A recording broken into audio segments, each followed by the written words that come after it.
What is a blacksmith's favorite flower?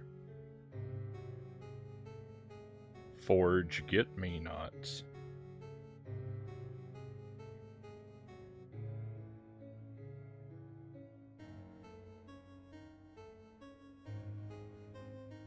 Welcome to the stream. Happy Thursday, my friends. Thank you for being here. As always, I'm very happy to have you with me here tonight, and very happy to be here with you. Loyal to Soil is first in chat.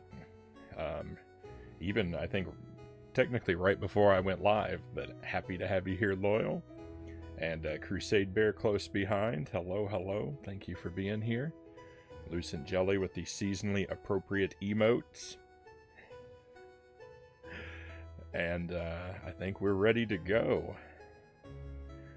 Tonight, sort of a repeat of last night's schedule. We're going to start off with a couple hours of Horace. Somewhere between 2 and 3 hours, probably. I'd like to find and eliminate at least one more boss. And then we'll move over to Dark Souls. Dark Souls was hit and miss last night, I think. I had a moderate success early on. I wasted a whole lot of time. I wasted a lot of time in Dark Souls just doing nothing. And then finally at the end, we went out with a glorious victory as I got super lucky and defeated a boss. Go ahead and start getting my big head out of the way. Hello, Yudo. Welcome in. Welcome to a little bit of Horace and later Dark Souls. I hope you're well. I hope everyone's hope your week's been going well and you're excited for the weekend.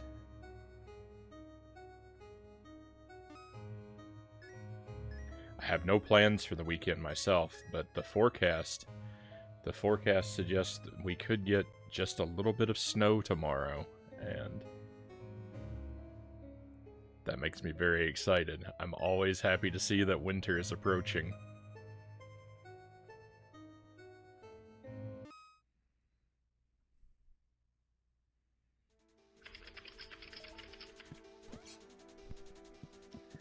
Alright, so we found a boss last time. We gained the ability to travel through water, and supposedly my elbow lunge has been upgraded into an attack.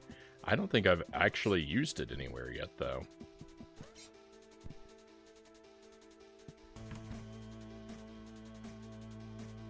Let's start off with a quick look in the shop.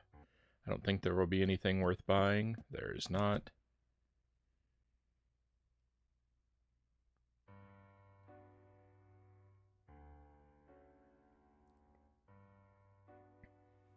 I see you're in the Halloween mood. What makes you say that, my friend? The spooky jack-o'-lantern emotes that I keep up all year round. My friend Isaac in the background. He's all dressed up for Halloween.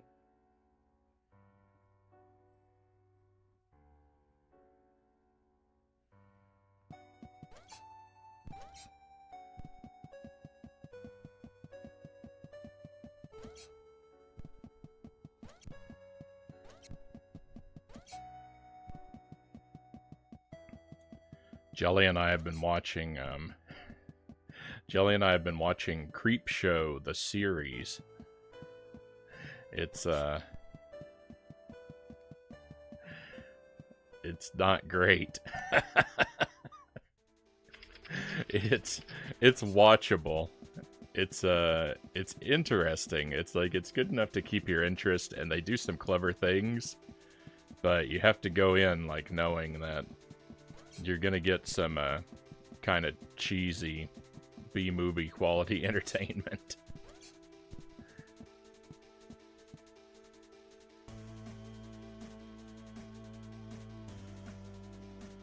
I see all year. That's cool. Yeah, so I've got these. I've got the pumpkin and the snowman emotes, and the idea was that they would be seasonal, and I would rotate them in and out. But I don't have anything to replace them with, so they've just stayed around all year. me take a quick look at the map here.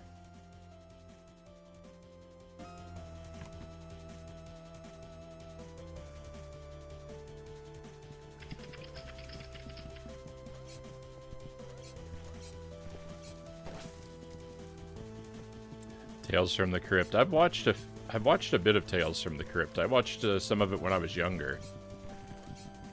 And that's kind of exactly what this Creepshow series is. It's basically the same thing that Tales from the Crypt was.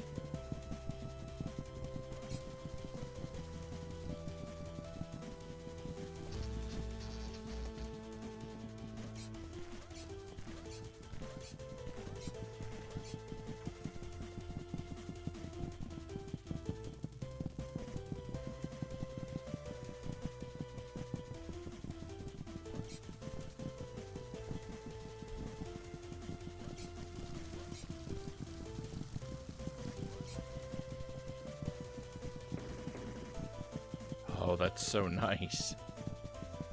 That's the first time I've ever actually used that attack.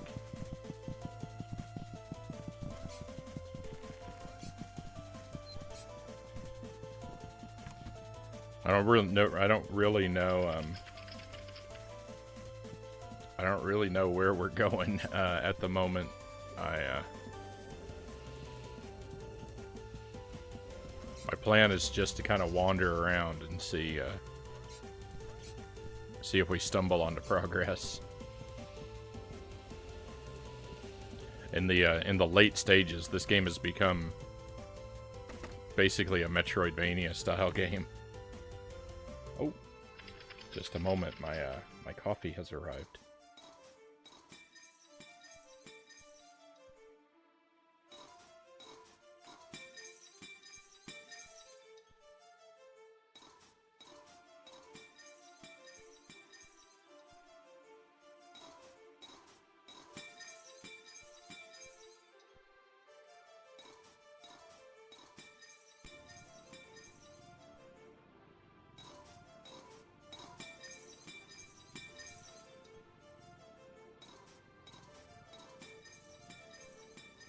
Alright, once again I'm spoiled with delicious coffee, blueberries, blackberries, and cheese.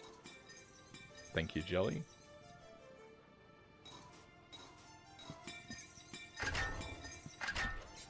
Okay, we've been here before, but I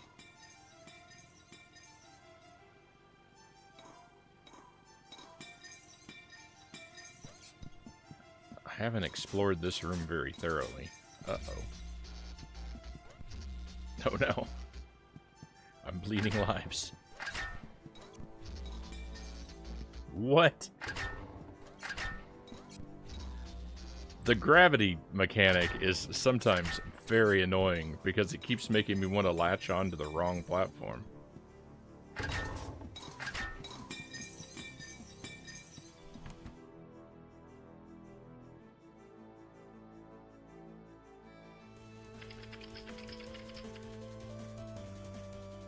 Saw that, also Tales from the Dark Side and the Twilight Zone, Monsters and Mysteries, X-Files. You are much more well versed in these sort of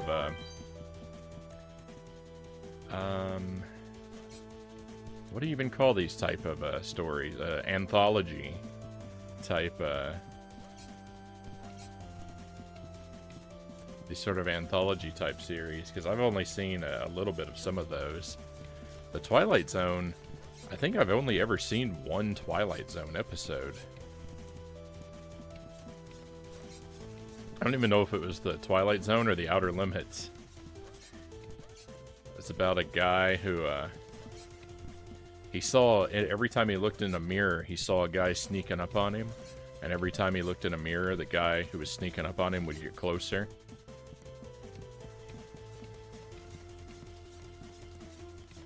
Kind of an interesting idea. X-Files.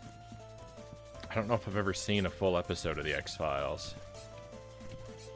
It's one of those things where I know of it, but don't really have any experience. And the rest of them None at all. I did see the Twilight Zone movie.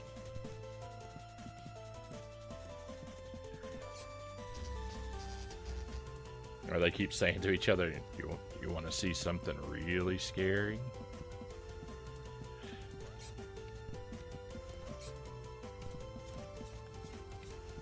I don't think I can do anything in this room.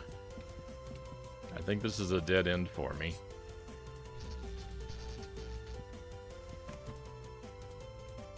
Oh, wait. Am I a fool? Nope, I'm not a fool. Because there's fire over there. Oh, wait. I am a fool. It was so easy.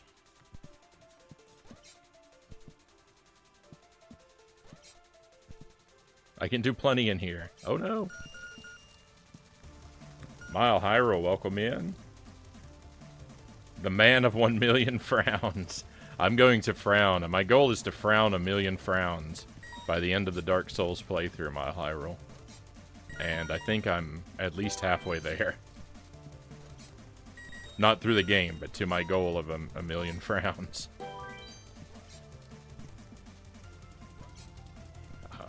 This is... There we go.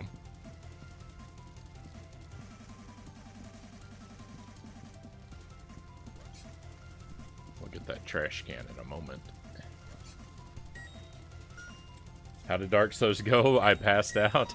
So I wasted a lot of time wandering around doing nothing as usual, and then I defeated the dragon with all the teeth in the middle of it, right at the end of the stream. I got so lucky. First I was gonna cheese that dragon with arrows, but then I died, and I was like, well, I'm gonna run out of arrows before I get good enough at using them to cheese this boss. So I'll just learn to use the axe. And I started using the axe, and the boss started just behaving ridiculous every time, and just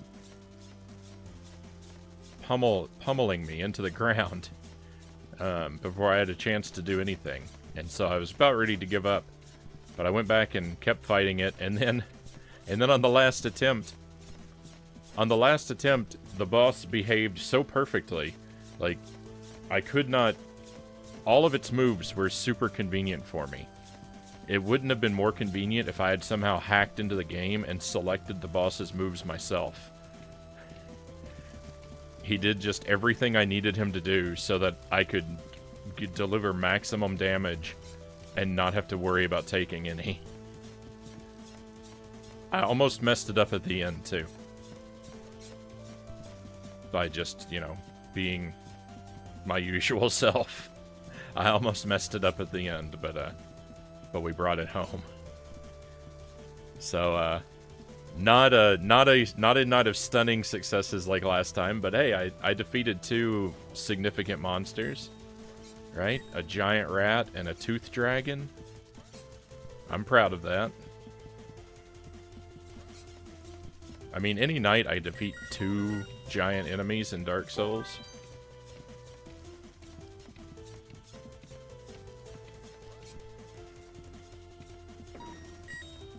How could anyone be unhappy with that?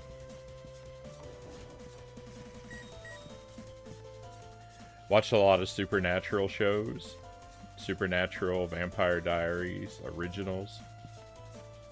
That's about it.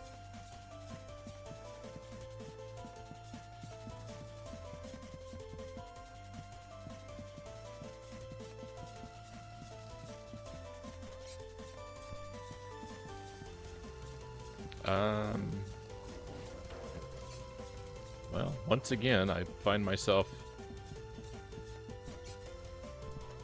perplexed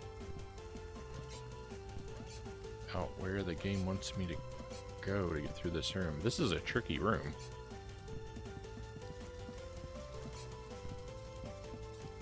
I did go back to the, I don't know if you were there for it. I did go back to the Hydra for a while. That was all wasted time.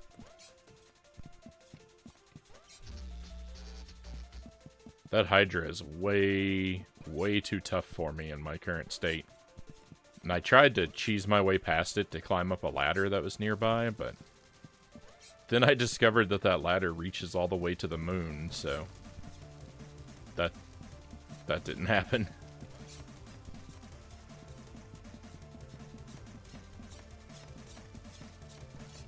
Oh, I can climb this chain. It looks like it's... Oh, no, I can't. I was gonna say, this chain looks like it's in the background. Well, guess what? It looks like it's in the background because it is in the background.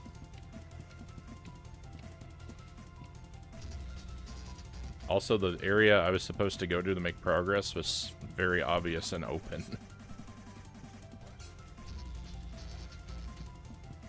I can't use my mouth and my eyes at the same time. If I start talking, I can't see anything that's right in front of me in the game.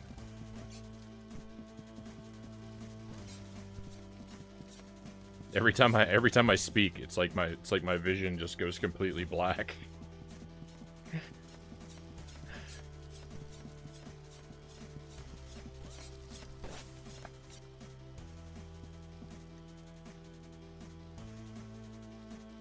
Tonight should be a fun stream then. Well, when I defeated the tooth monster, I got a new key, so I'm gonna be able to find a new area. I'm not sure where, but that's not really a worry. I'm fine with wandering around. I'm tempted to spend some time looking through my inventory and checking out a couple of my items. I was kind of looking at them when I was scrolling through the other night, and I'm somewhat suspicious of at least 2 of them.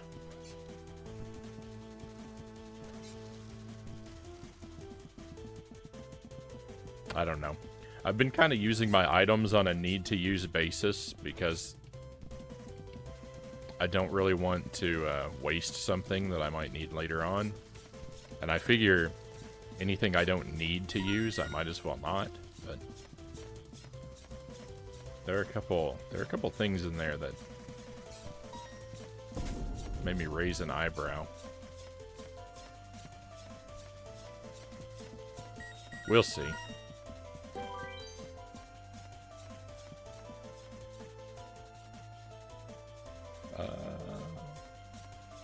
This game would give me a headache with the side changes. Yeah, it, I mean, not only does, like, your perspective change sometimes, but, depending on where you're going to and from, your controls get reversed sometimes. And that's really aggravating when it happens, like, mid-movement.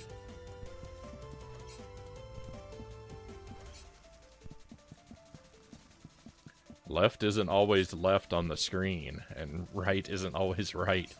It usually is, but sometimes they swap to be relative to your characters. Or something. I don't know, it's weird. I don't really know why they swap. But when they do, it's very, disorienting.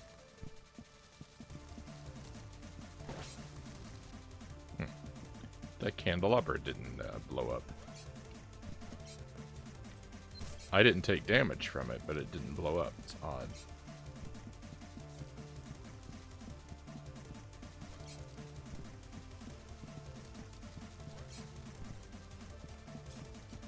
It's hard to remember that I have an attack. I went so long without one.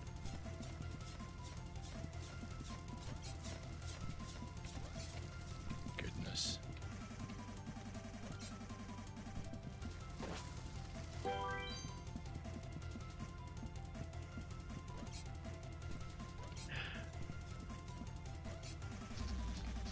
No. I'm sorry. I'm gonna get us through this room. I don't know. I don't know what's wrong with me, but I'm gonna get us through this room.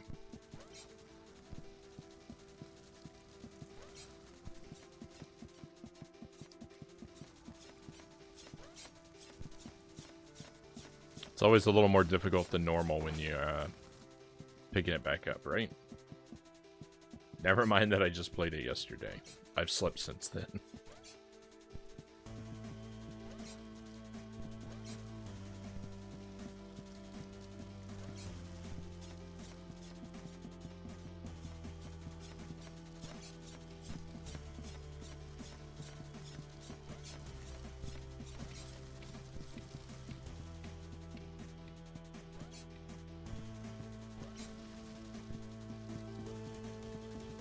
Cows, welcome back.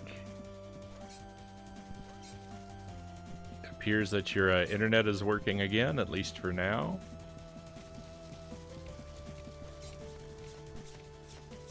Very happy to have you with us. Let's hope that my internet decides to let me stay tonight.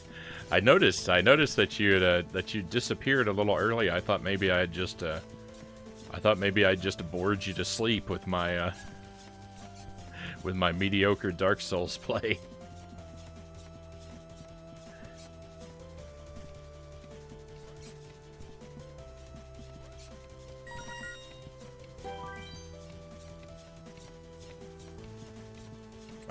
How's your day treating you, Loyal asked? I'm doing well.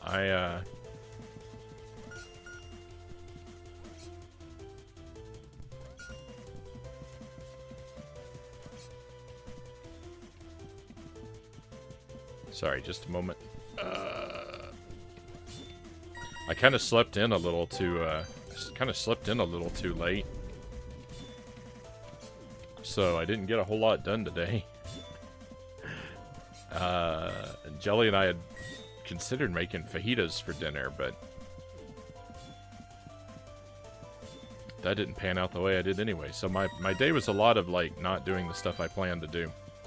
We ended up just baking some chicken and vegetables.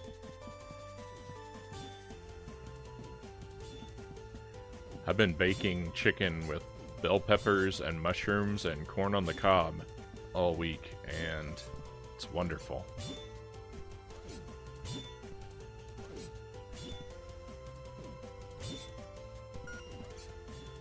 But other than doing laundry, I didn't really accomplish a whole lot today.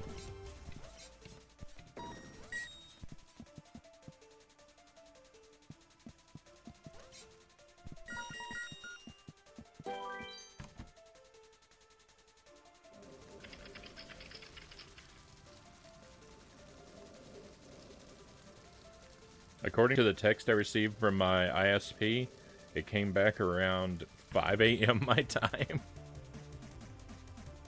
It's nice that they do that. When my internet goes out, I don't hear a word.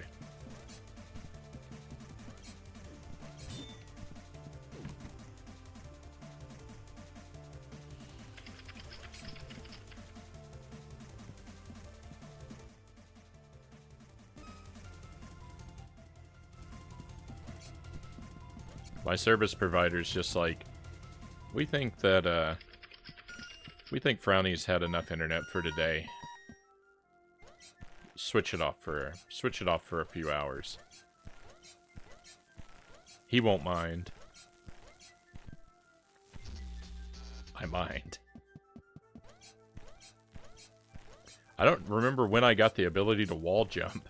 I discovered I could do it last night, but I don't remember ever earning the ability.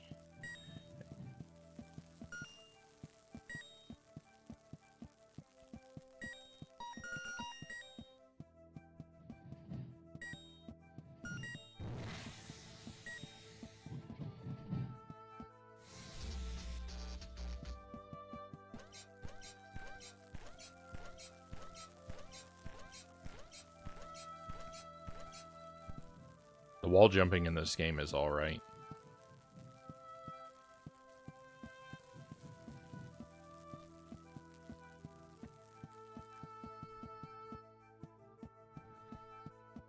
It works a lot like, it feels a lot like a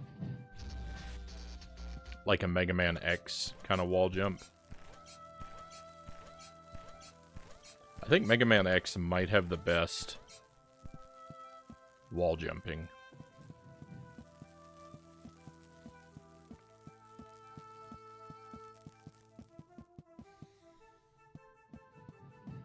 That I'm aware of.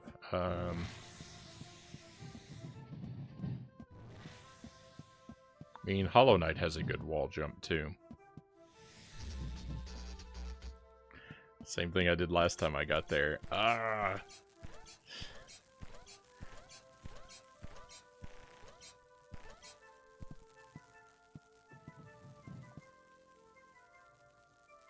But anyway, my day's been uneventful, Loyal. I hope yours has gone well for you.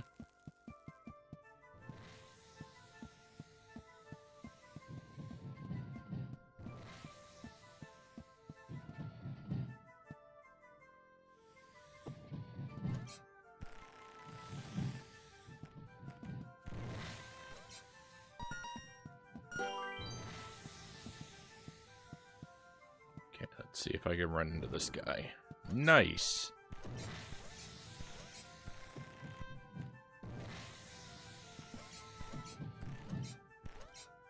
Oh, you can wall jump on the same wall.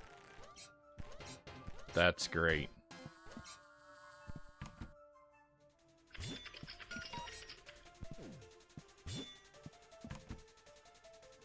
The layout of this place is way too complicated. I'm never gonna find my way around. Hey, Itarama, welcome, welcome in. Close to heading to bed?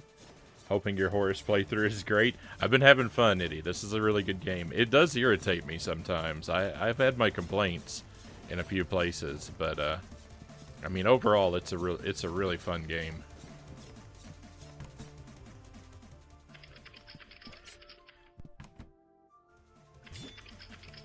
But thank you for popping in, my friend, and I hope that you sleep well.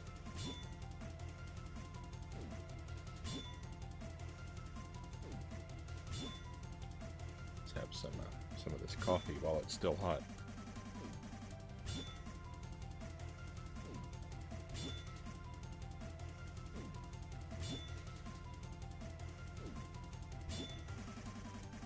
I think I can pull myself down to the corner.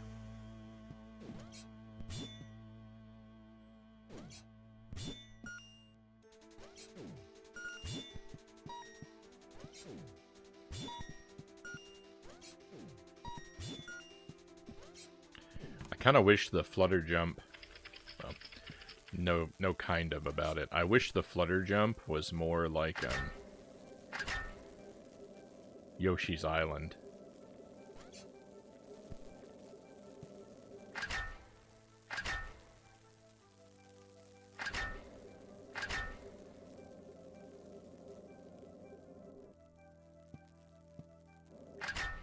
No, take me back up.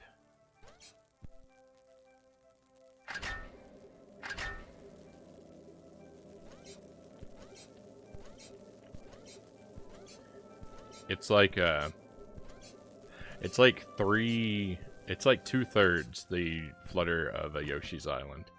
It doesn't have the final swoop up at the end of the flutter arc.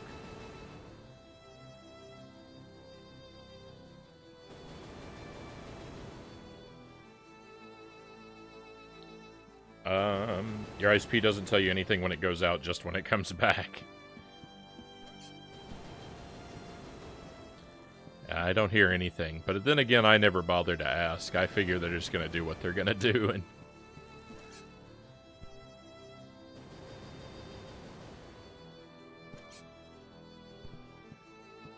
it's not like they have any. It's not like they have any competition I could switch over to.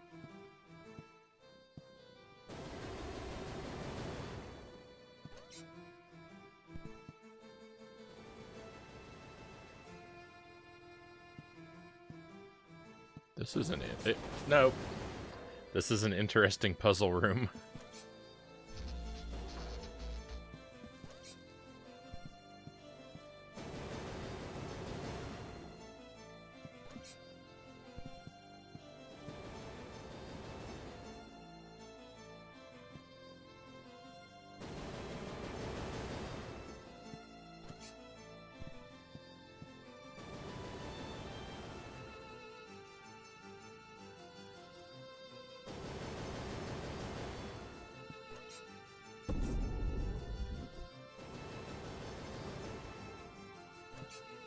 This was one of the most valuable things I'd seen.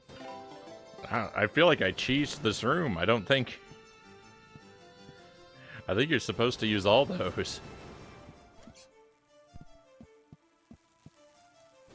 I don't know. That feels carelessly designed. That's it for this whole room. Alright.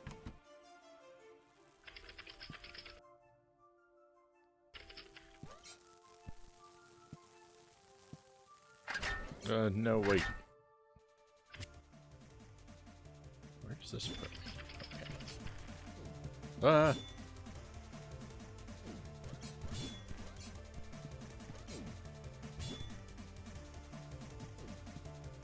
That was some major cheese, but well done.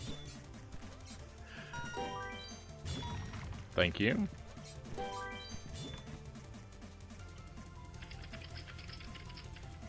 I'll have a bite of cheese to celebrate.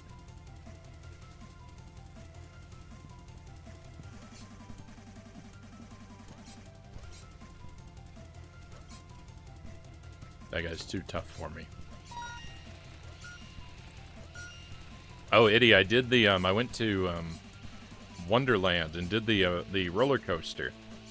I don't know if I told you that was the part of the game that I saw in your stream that I was like, oh, this looks interesting. I think I should consider playing this.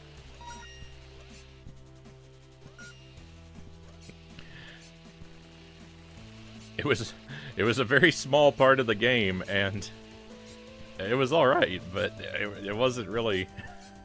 There wasn't really much to it. I think it was kind of insufficient data to base an entire playthrough on, but it's all right. It's worked out for me.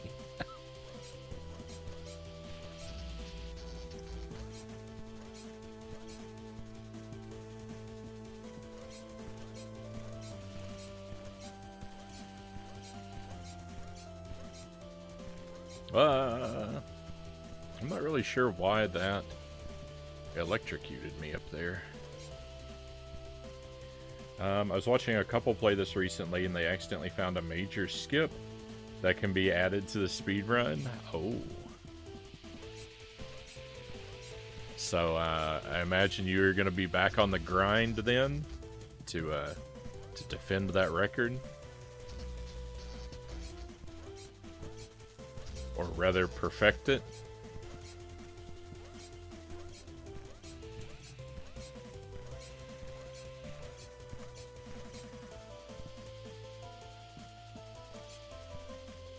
I have much rust to bust.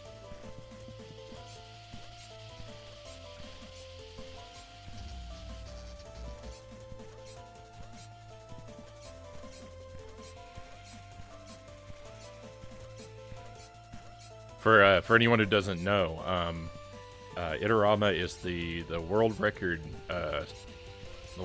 holder for the speedrun of this game.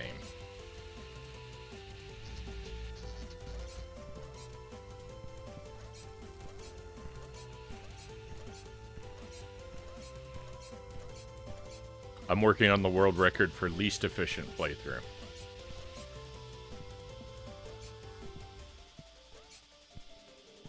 Hope that's not on a timer. Oh my goodness, it's coming for me.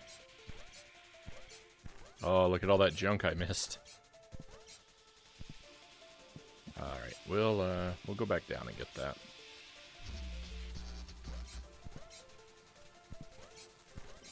That's one way to go back down.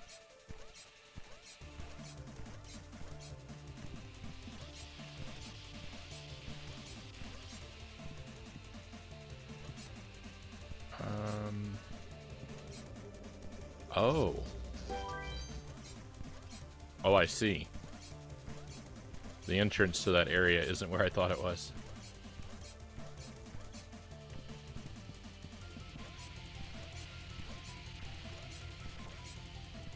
Get the sub 3 hour eventually. 30 hours. Oh my goodness.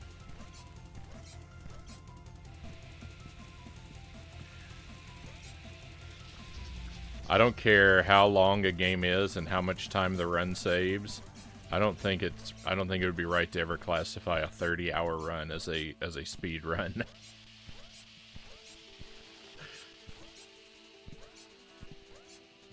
I don't care if that's 30 hours down from 30,000. That's still too many hours.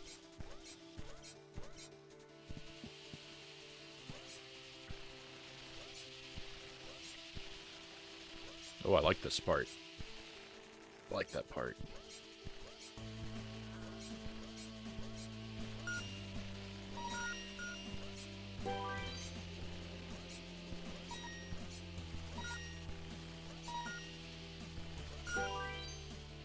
All junk cleared. Now we get to go back up. Cool, that was fun. That was a nice little adventure. Scary, a scary little adventure. But I enjoyed myself nonetheless. This appears to be an optional room. I didn't know how much this was worth, but it looked expensive.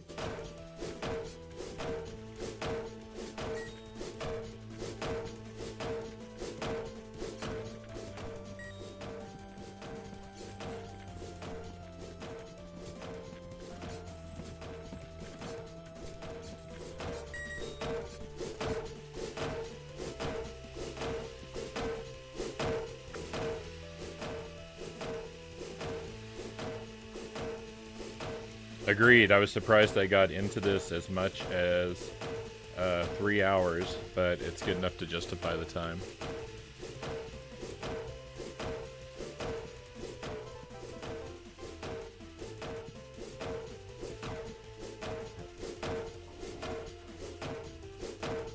No.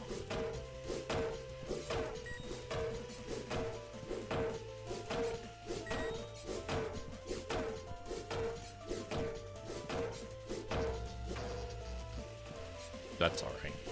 Oh no, the key.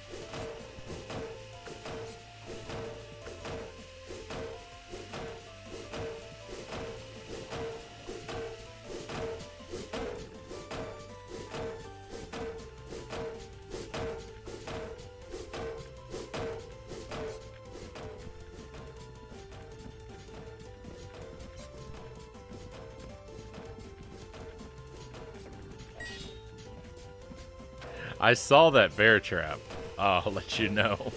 I did see that bear trap. I just thought I would stop short of it.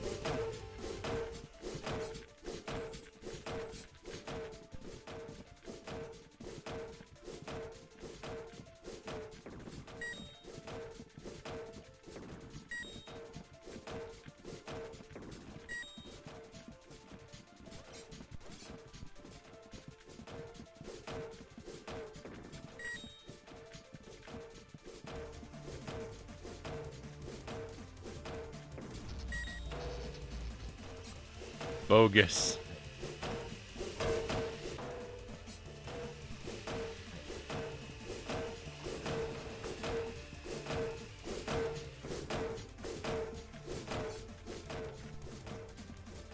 Oh, those enemies stayed gone.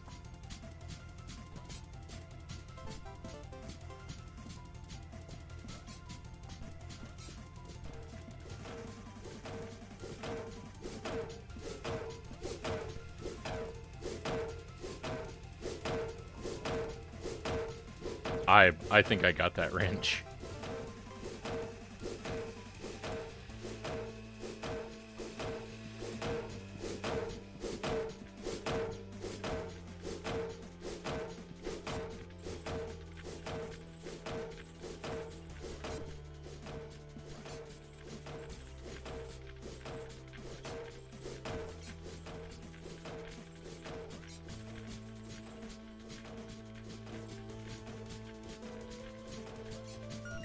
This seemed quite valuable. Now, this was clearly worth something.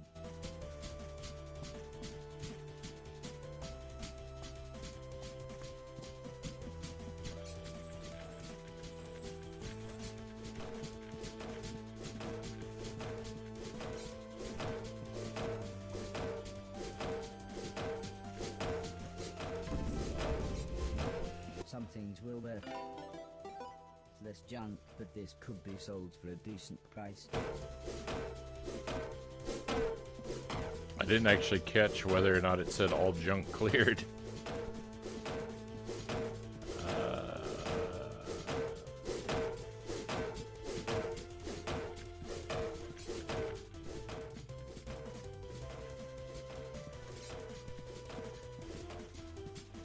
It looks like all junk cleared. I'm gonna assume I got it all.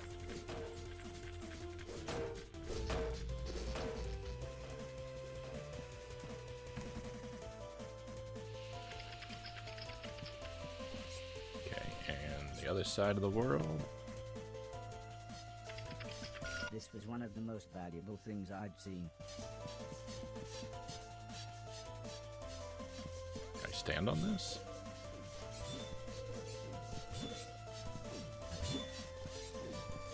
Bunch of diamonds over there.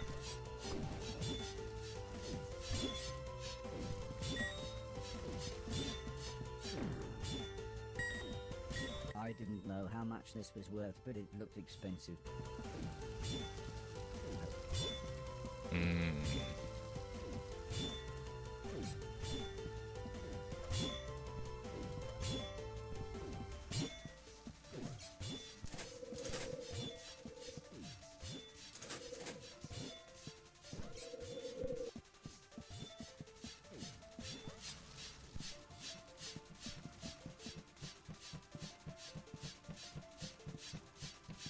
Puzzle's not as simple as I thought it was.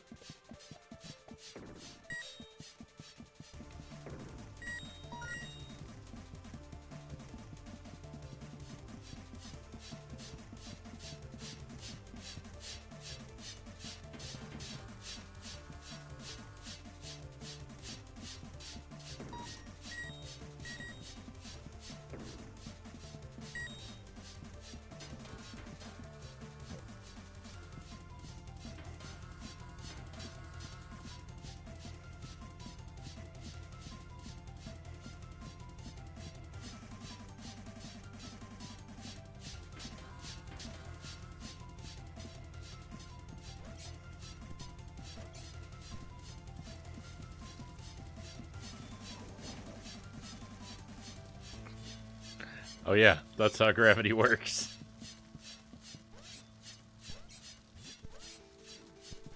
I'm not confident I can even jump over that thing.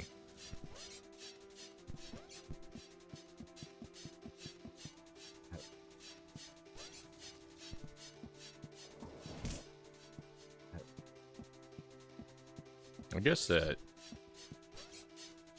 carrying a box doesn't change our jump, it just changes our movement speed.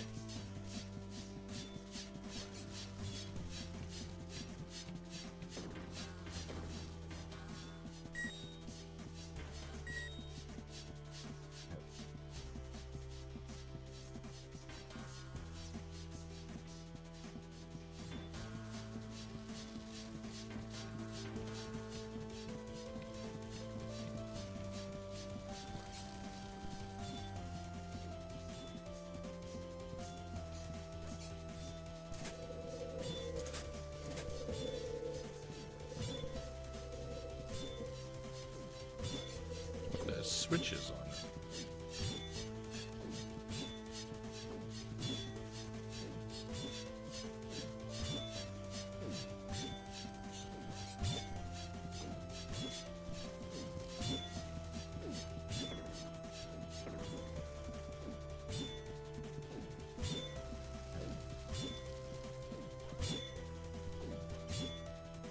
I can even float.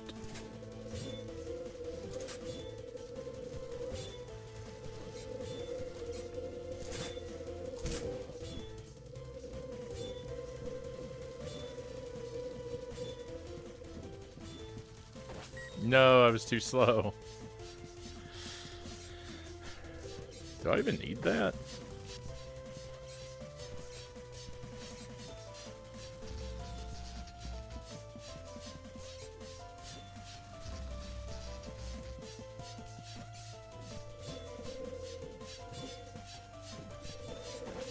No, don't stick.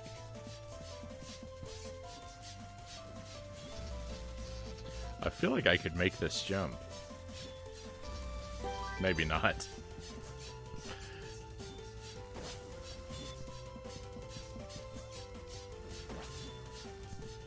Stop with the fire, please. Couple more tries.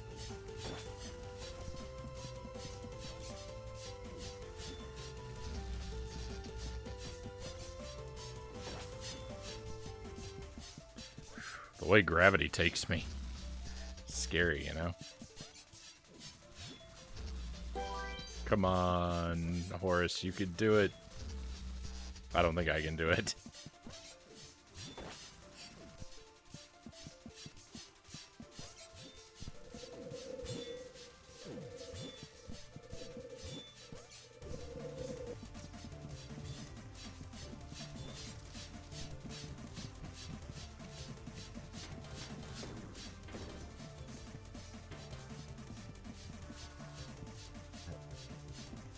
Might be doable, but I think it would take me longer to,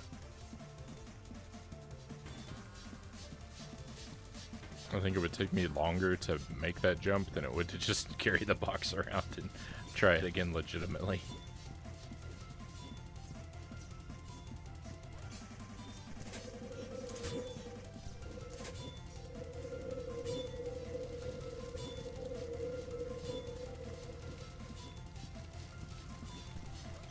This seemed quite valuable. Still haven't gone through that door down there at the bottom yet either.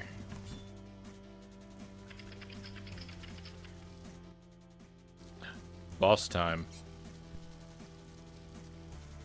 Hey Congo, welcome in. You're just in time for a boss fight.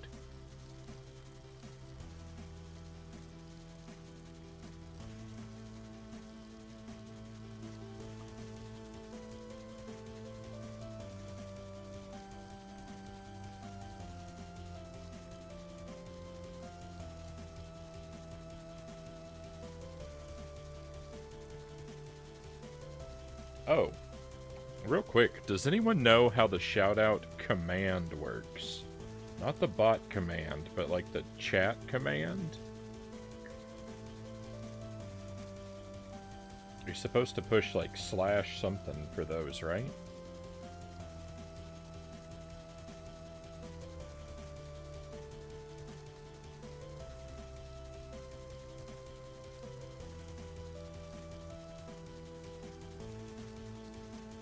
But, like, what would I type? If anyone knows.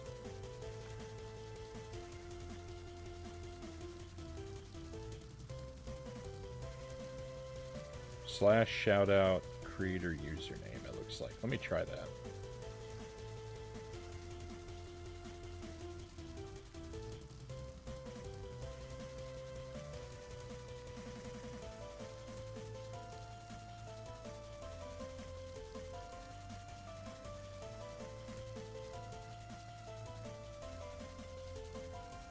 I started typing it and it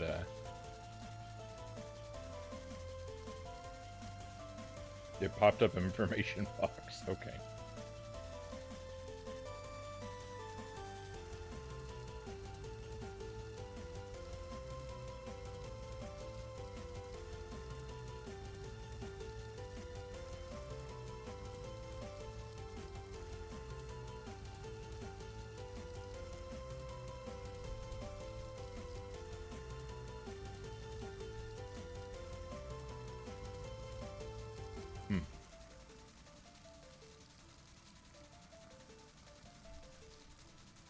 Well, I'm not sure.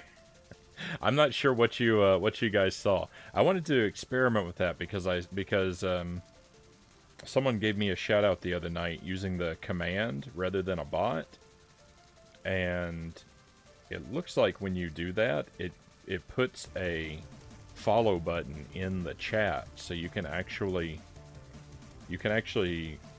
so that viewers can actually follow the person that you're shouting out without having to tab or do anything.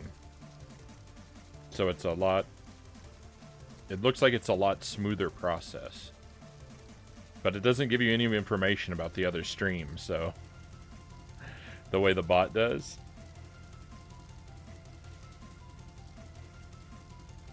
It's a little green message that says shout out with a link to Itty's page. So it doesn't give you a follow button. I was on mobile the other night too, so that might have something to do with it. Huh.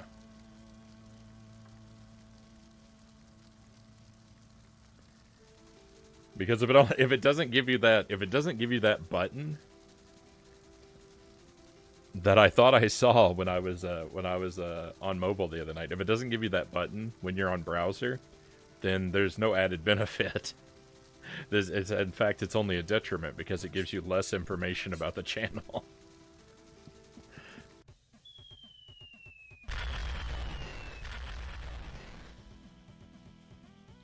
No direct follow button. Okay. I guess we'll continue to use the bot for now. Or I guess we could do both. The robot sounded just like me, but much deeper when he said, "Prepare to die." Seen that in other streams? Maybe it's a different command. Okay. Alright, maybe I'll actually look into it off stream. when I could try and figure it out.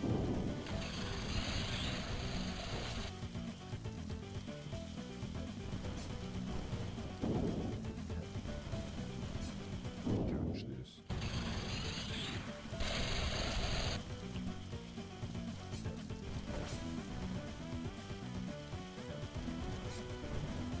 Okay, can't throw.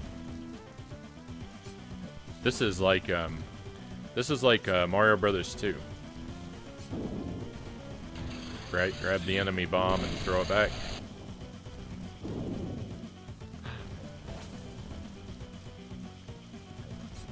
Boom goes the dynamite.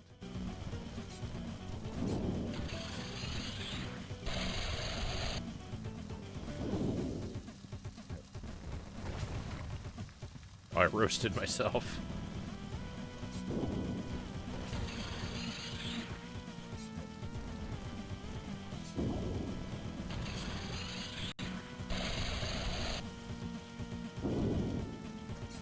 Good old Mauser. I mean, it's not really actually like that boss fight in a practical way. Oh. I thought I'd have to use a bomb to break those.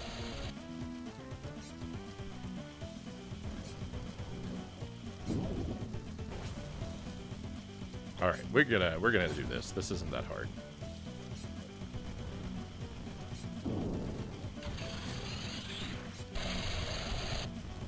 Catch this.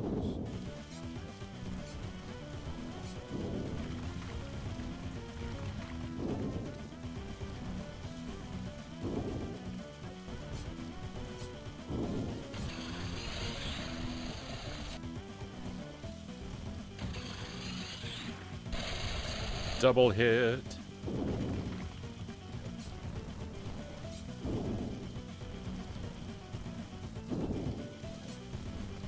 Catch this. No, don't pull those out. I'm not using the extra hits. Forget you saw them. I don't think it actually activated one of them.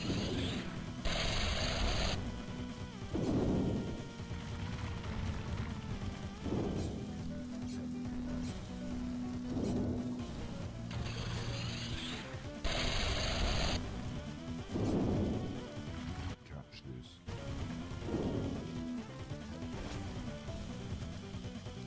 No. I'm not sure how far back in the fight I've been sent. It's alright. He's still in bigger trouble than we are.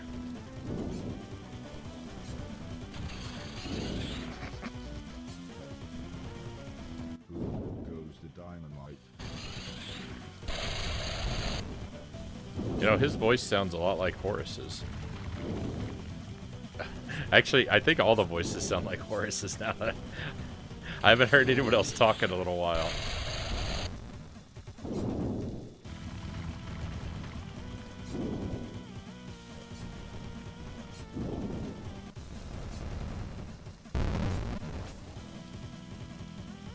Catch Catch this.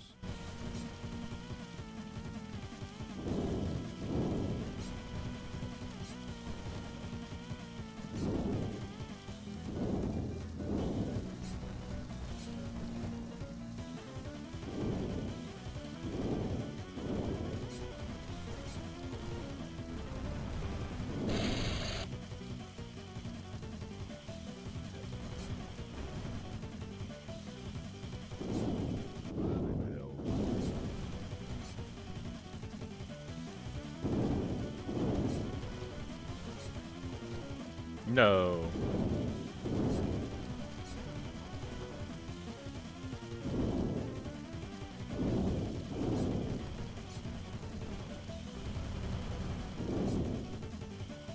All that came from this robot was a large deflated rubber ball. I had no idea what it was, but Heather fitted the power up in a matter of minutes. It wasn't perfect, but she made it work. Heather explained that by tapping the up button twice, then pressing the run button, I would be able to inflate a large helium balloon. I would then be able to float upwards for a short period of time.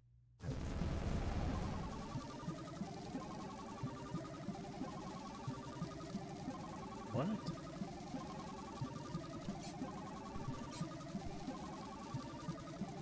Victory. Thank you for the GG. This game seems to be exceptionally long. So I think I watched a review of this game once upon a time, like way back when it was new. And I feel like that was the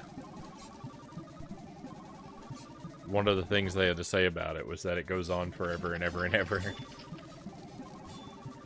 I don't remember very clearly, though. It's been years.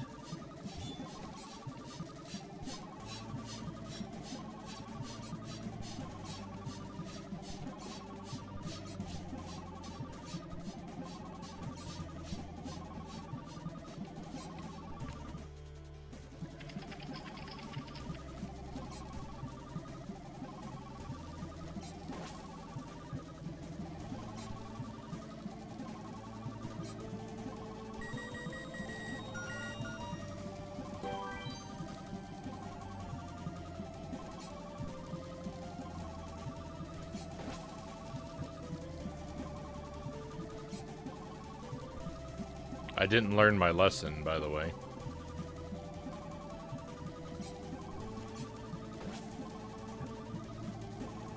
Last time we were in this situation, instead of backtracking to the main hallway, I tried to move ahead to find an alternate way back, and I ended up expiring my time limit. That's probably what I'm about to do again.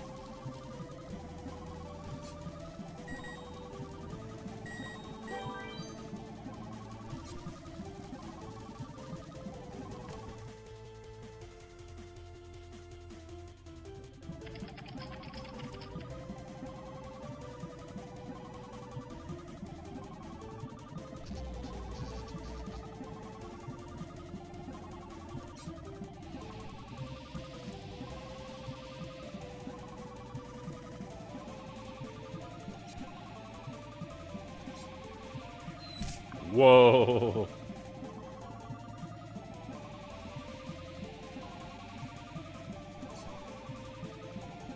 I like this room.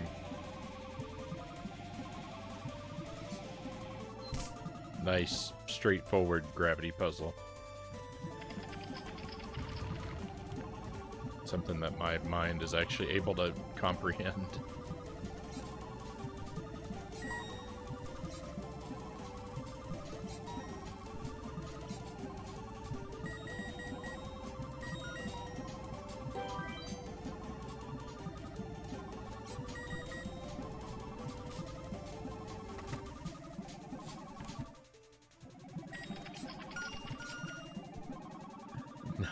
Super Brovines. Okay.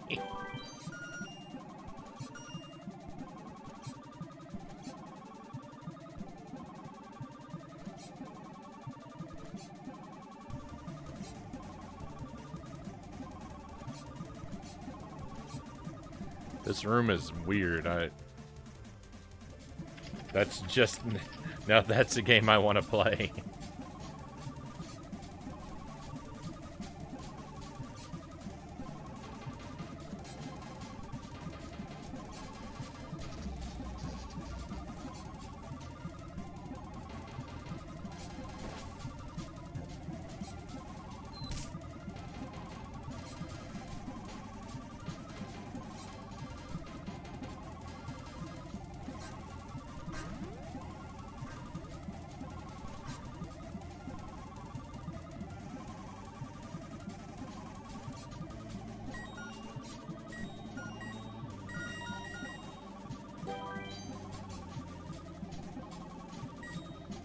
I don't know if I can think of a single game where you play as a cow.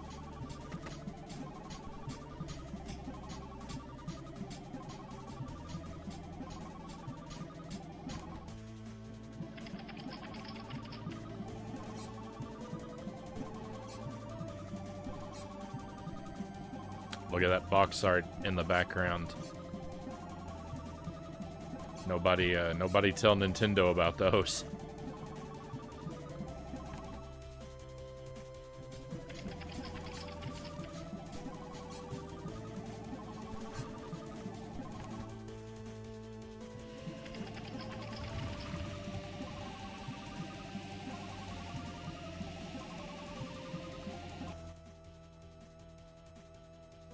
This room might be a good sign.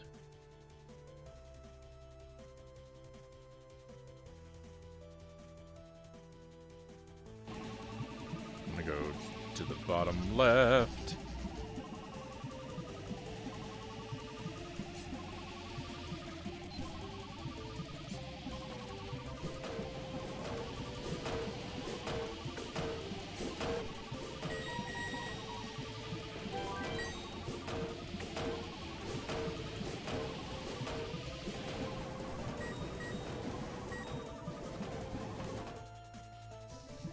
Countra.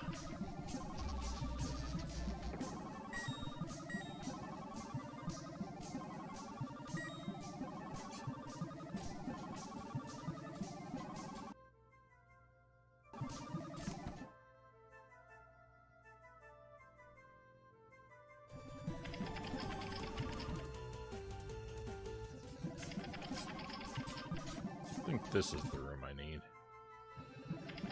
Yeah, okay, good. We're actually gonna make it back.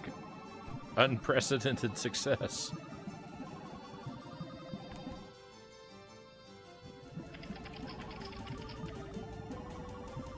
The old lady took the circuitry from me when I got back. While I was gone, Mr. Deck had tried to escape, so Mr. Logan was now literally holding his chain, just like the dog. The blind man had finished up the wiring, so we went to the roof to attach the satellite and prepare for broadcasting the nice virus.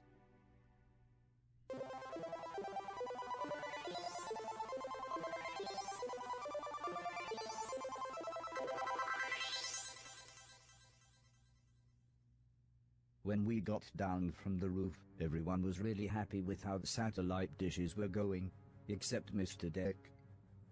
When Mr. Preston laughed and told him to cheer up, he went into a rage, shouting, "I hope this all goes horribly wrong. I will double-cross you all at the earliest opportunity." "All right, Deck," said Mr. Silton, "back to the dog bed with you."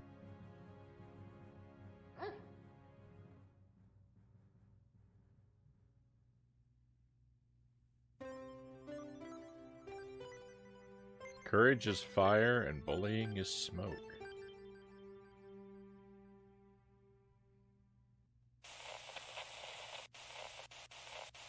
"Japan calling, this is Japan calling," came the voice again as the screen crackled into life. Heather leapt across the room. "This is Nighthawk," she said. "We're receiving you. What happened, Oba?"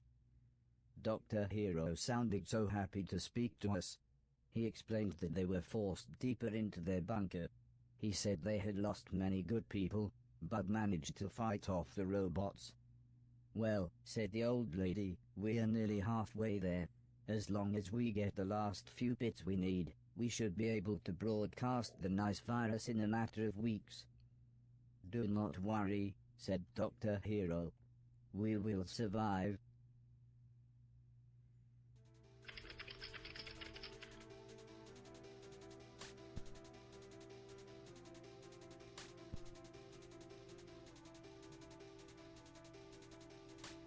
That is a weird... That's a weird button input. Requirement. No, not in front of the door. We double tap up and then press Y to draw your balloon.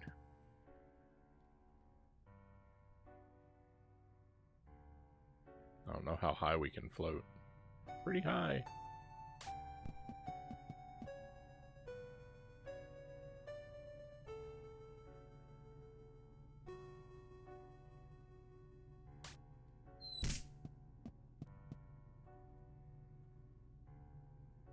We're gonna spend a moment looking for secrets.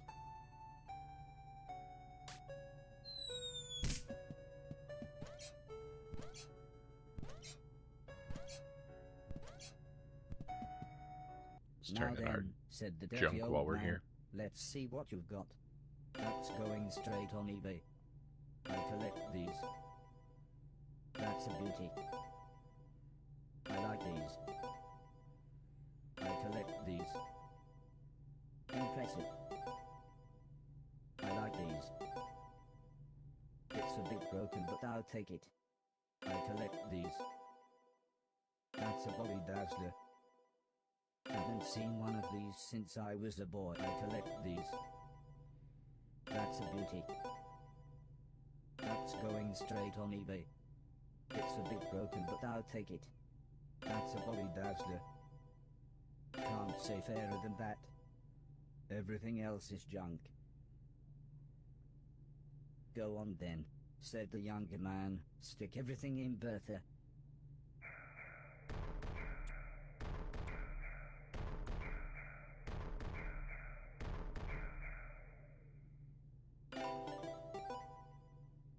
Nice. We have a lot of money.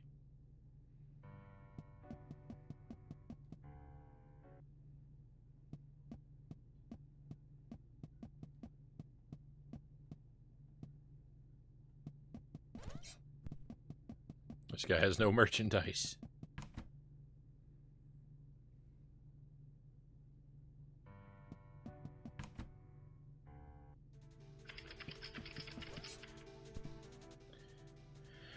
All right.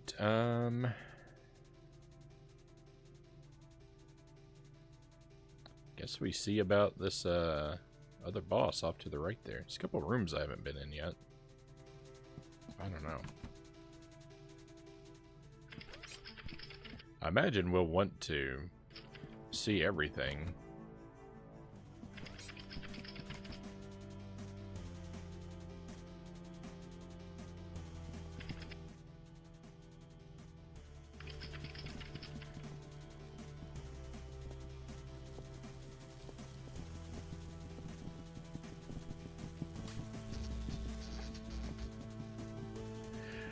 I don't know if this balloon is all it's cracked up to be.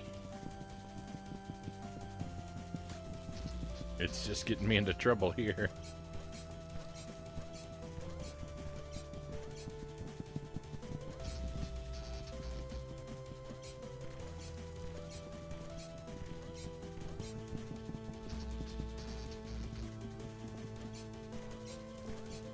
I didn't want to get stuck to the ceiling.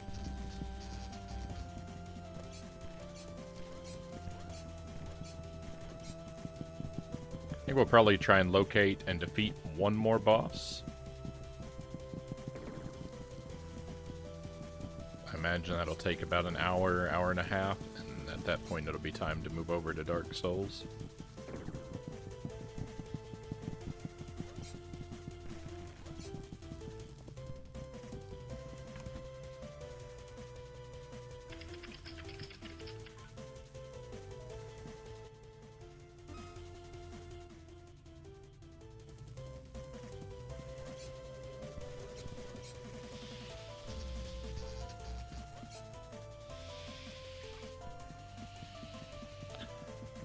I remember we were in this room a long time ago.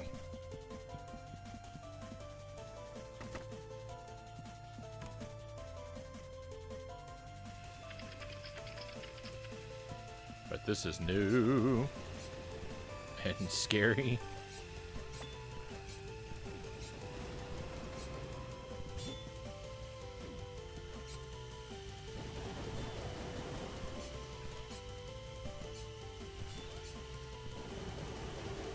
I ate too much lasagna tonight. I'm just sort of sitting here staring at the screen, Conga says.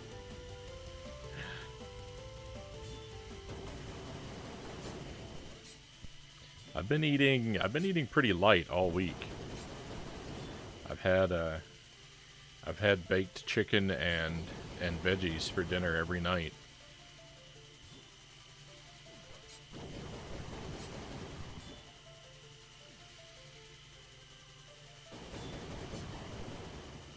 Thinking about making some fajitas or maybe a stir fry for dinner tomorrow, though. We'll break that streak.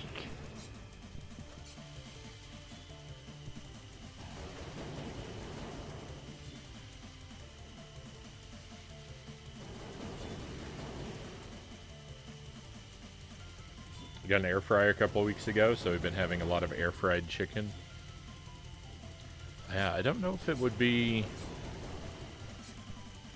I don't know if I want to invest in an air fryer or not. They seem to be really popular, but... I don't know. I just use my oven all the time. I know it's not the same, exactly the same thing or anything, but... Just saying, I use my oven and I like the food that comes out of it, so... Don't know if it'll be worthwhile for me to invest in an air fryer.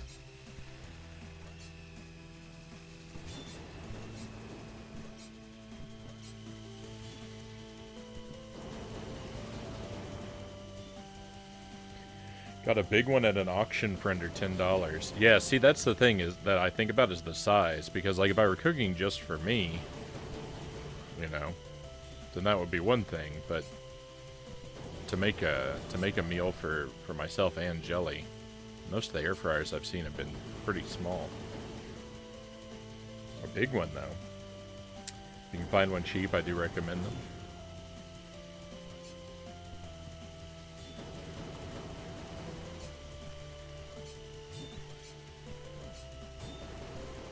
I think you can stack things in an air fryer too, right? You can stack trays, kind of, to have several layers of food.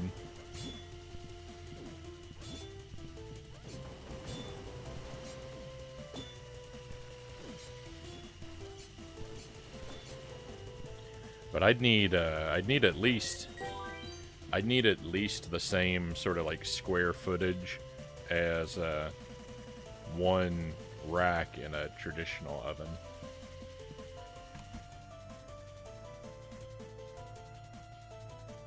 I have to plead ignorance. I've only been the eater so far, not the cooker.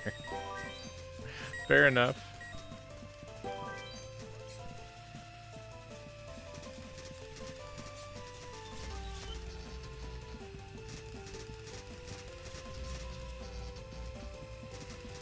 Oh, I see.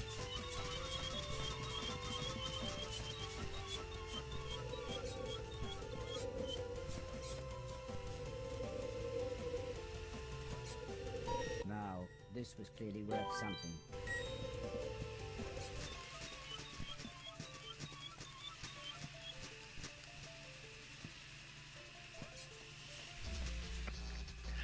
I thought I could stand on the platform the enemies were standing on.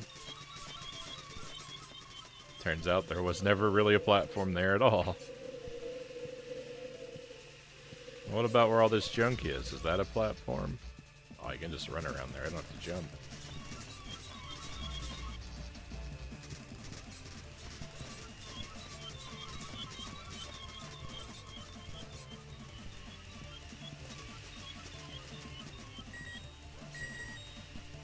Okay. Okay. You're okay.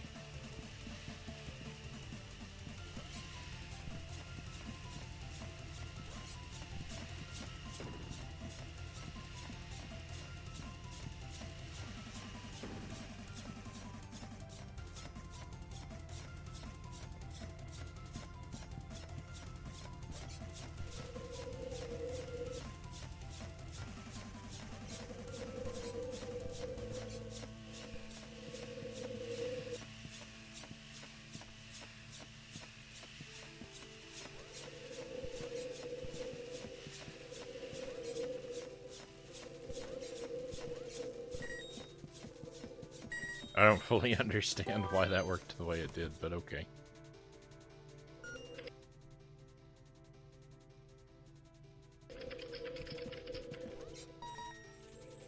Wow. The room was so cold, my shoes wouldn't stick to the ice.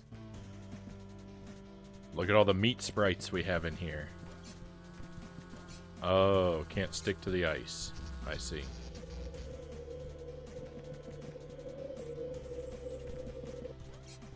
Can't even wall jump.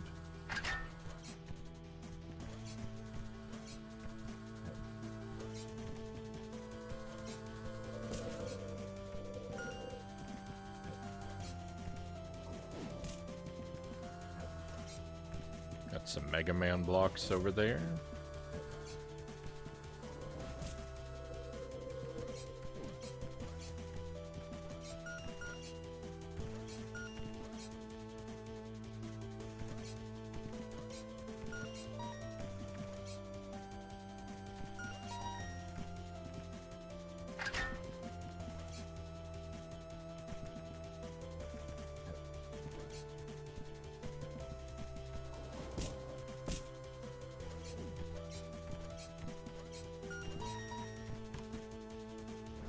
Probably gonna undo the work I was doing just a moment ago, but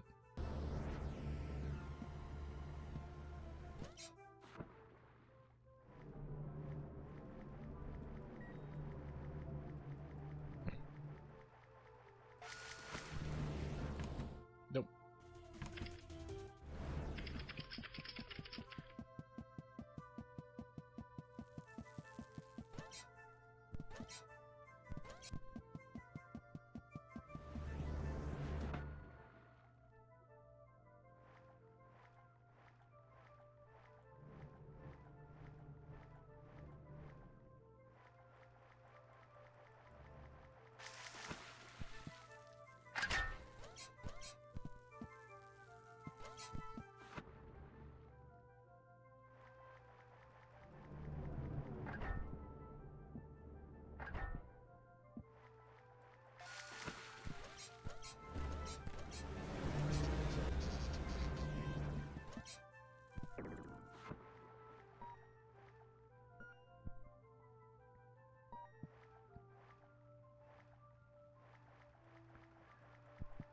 I don't know how in the world I went between those things.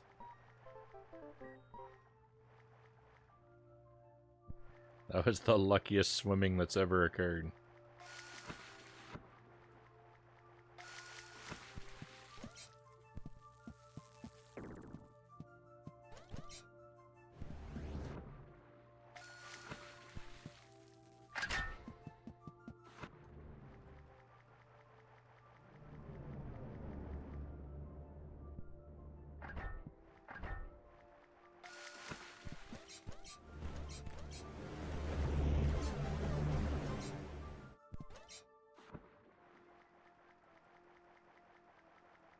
My laundry machine is finished.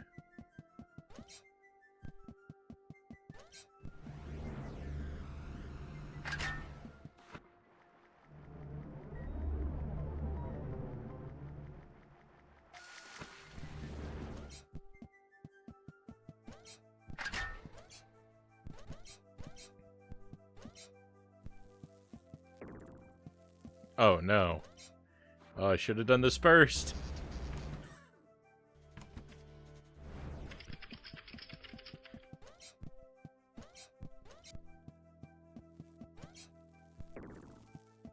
I was right.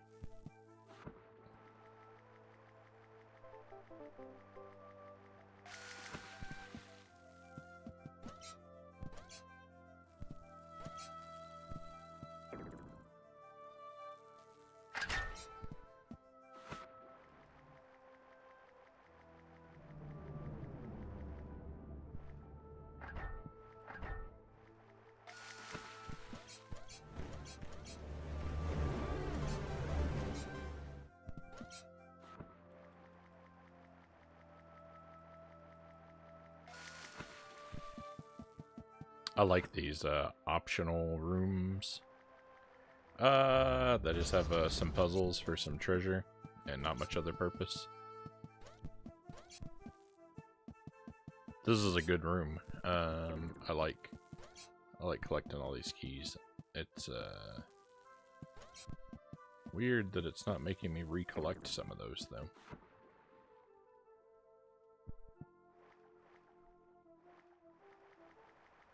Go!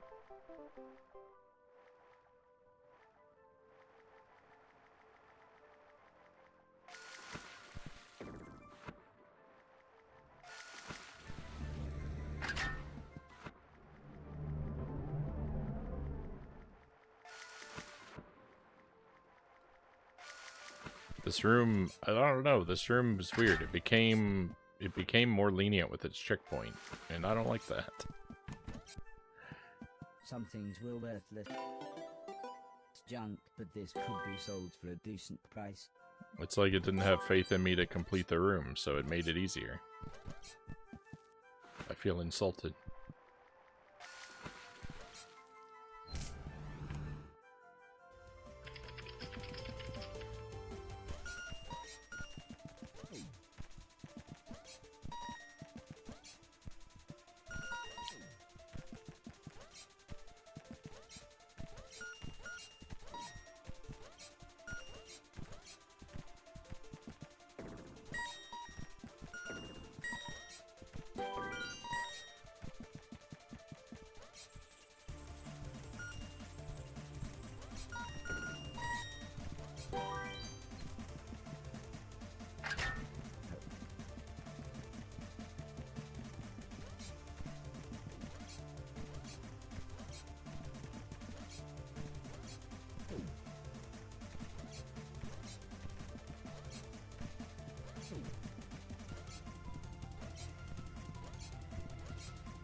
Victory!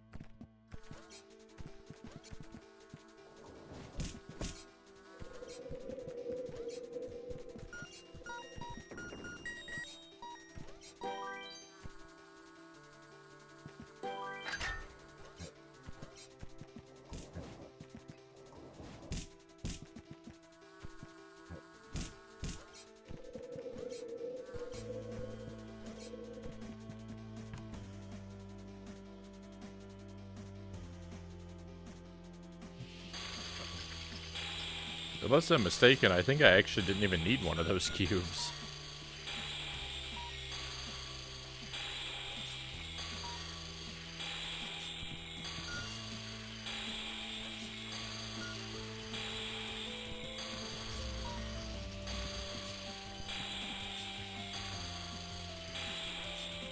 Interesting.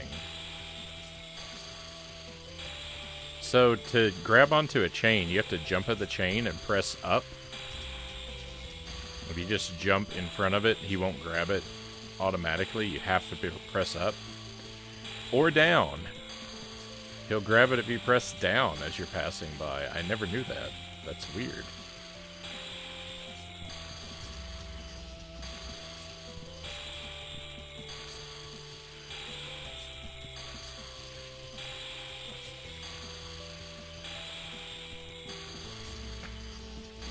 The same place every single time.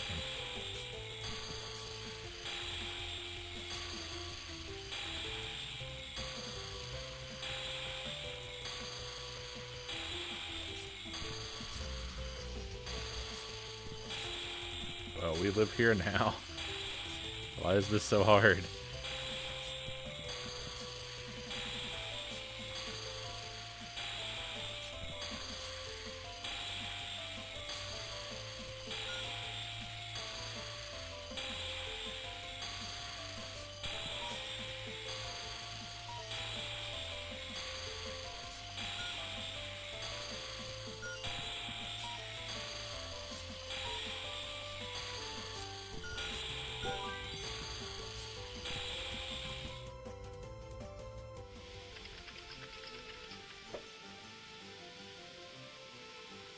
Is the next boss gonna be meat themed?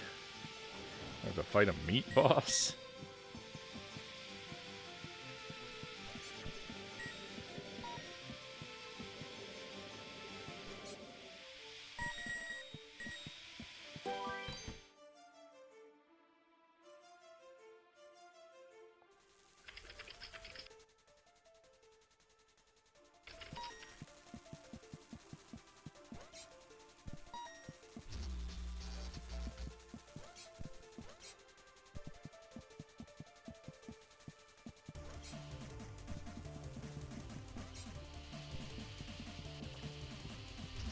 Cool room.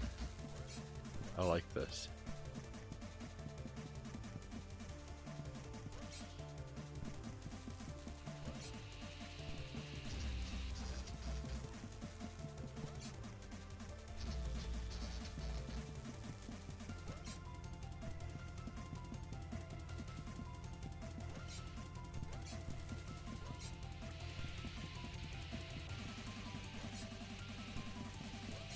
I feel like there's a great benefit to being on that right-hand side.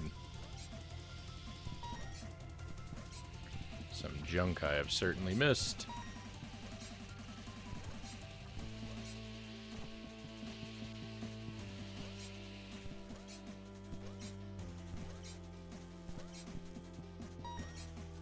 I missed the button.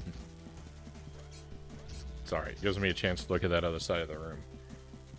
Shino, welcome in. Has this just become Super Meat Boy now? This game is a lot like Super Meat Boy. It's been, you know, very similar to like Super Meat Boy with a gravity mechanic for quite a while, and I'm okay with that. I really liked Super Meat Boy. I didn't quite 100%. I never quite 100%ed Super Meat Boy, but I came really close. I missed that button again. Oh well. What happens if I go back through?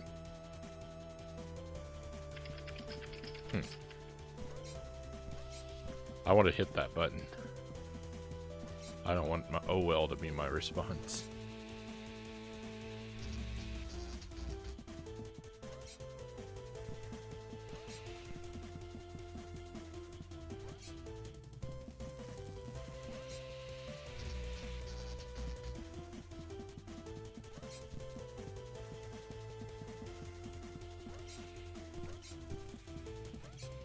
I was going through. I got the A+ on every level and collected all the bandages in Super Meat Boy for like I think all but the very last world. So like I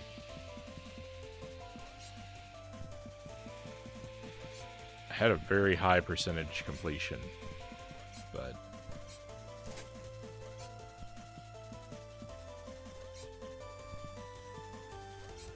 not quite 100%.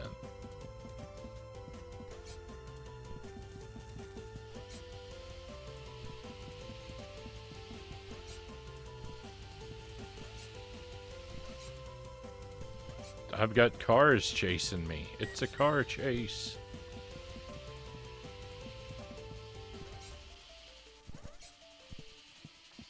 I'm in big trouble.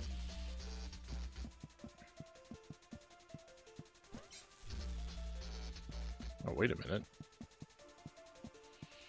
Oh, that's not a treasure. Nah,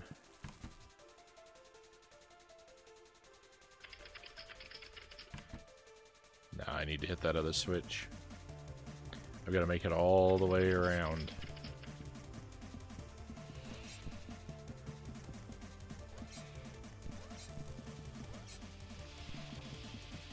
Oh, there's more cars. That's what that other switch must be for.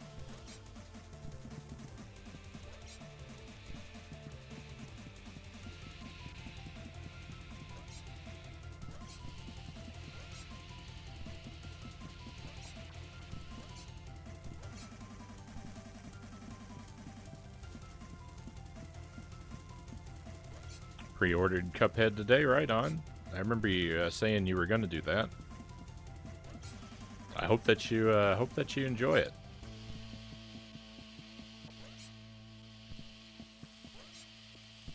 Cuphead's been a really exciting game for me.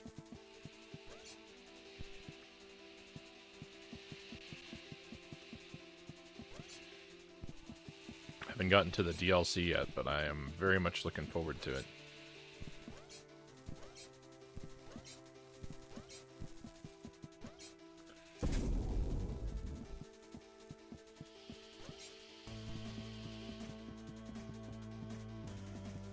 Alright, hang on a moment.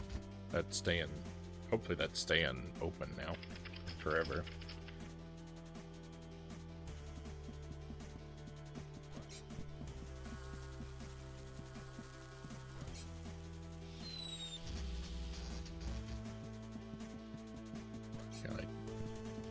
Oh, I didn't think I'd be able to touch these orbs. They seem like the kind of thing that would be deadly.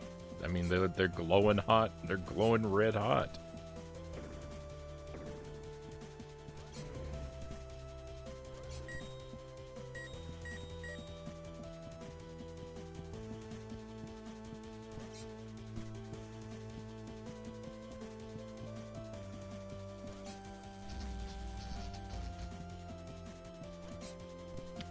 I don't know how I feel about this room.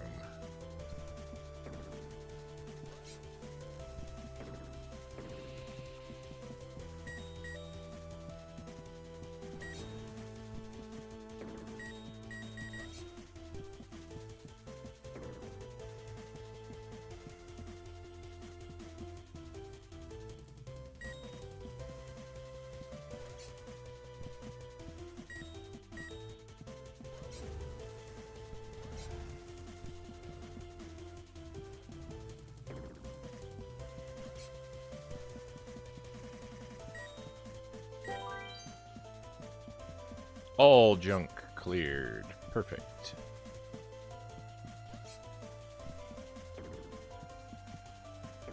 Going for those enemies just because, why not? Right? Conquer them because they're there. Looks like there could be something hidden to the left.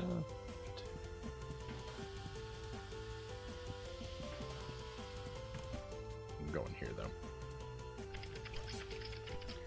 I was proud to finish Cuphead when it came out, but I already know I'm not built to beat the DLC. Oh no. Yeah, the base game was a real struggle. And going for those A pluses was nightmarish enough. I figured someday I'd try it on expert mode too.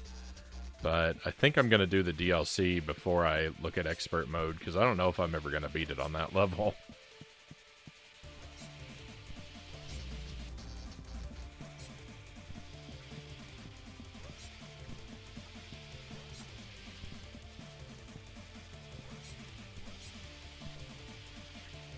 I might, though. I might. I'm currently undecided. Because how hard could it be, right? How much harder could it be?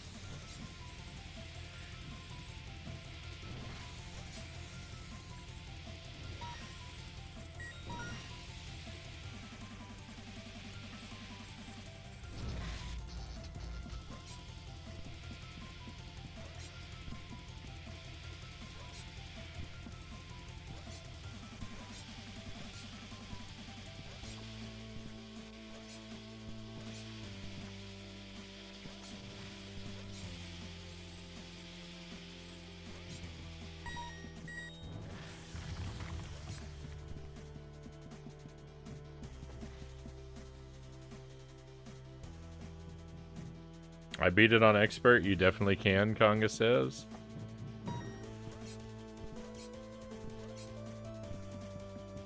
Thank you for the vote of confidence. And GG. GG.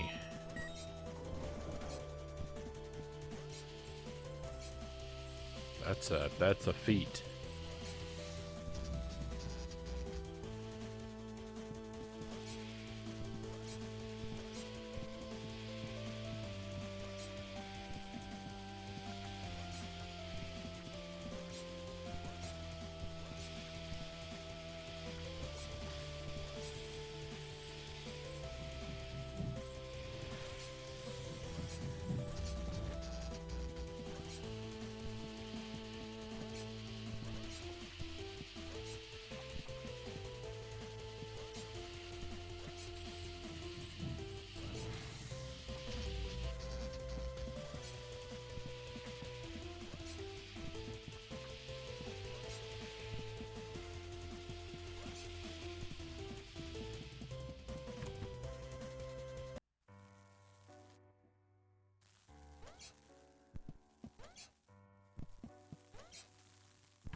I don't think I deserved a death for that.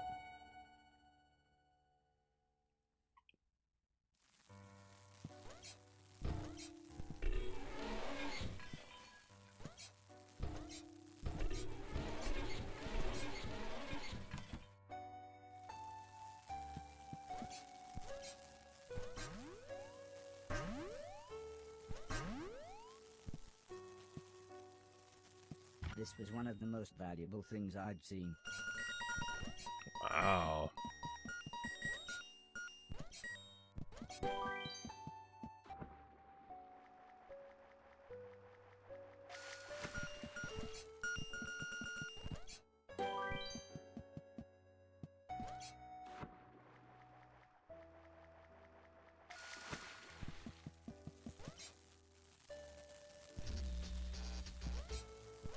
I see, there is yet more junk. There we go. I can't open this?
Alright, I guess this was an interesting enough little bonus area.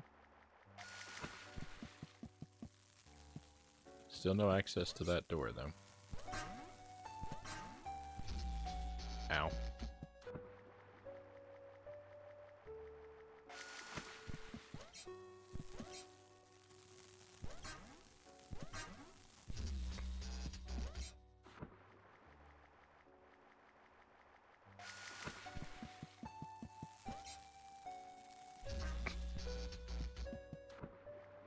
I want to go home.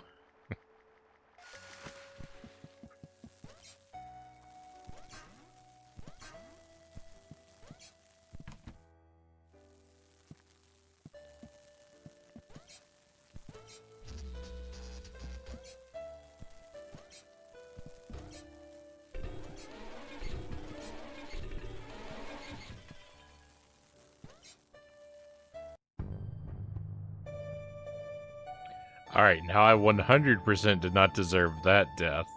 That's not even the right direction. I didn't jump up into the sky. I was parallel to the ground.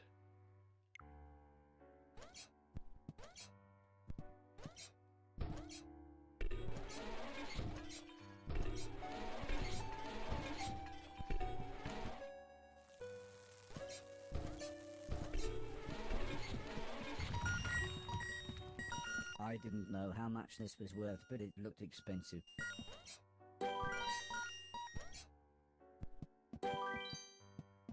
That's everything in here.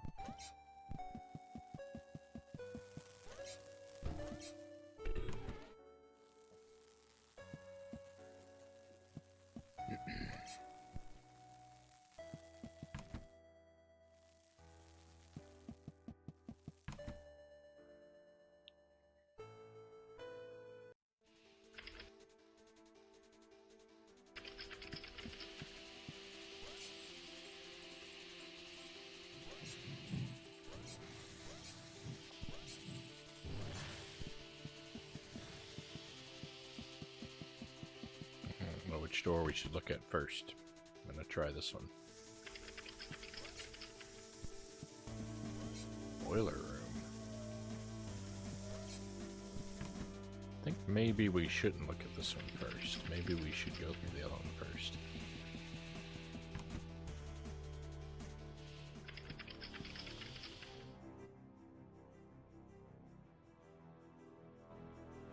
I was right before. Was I? I was. This other one should have been first. Because this leads to a... not really a dead end, but it loops around.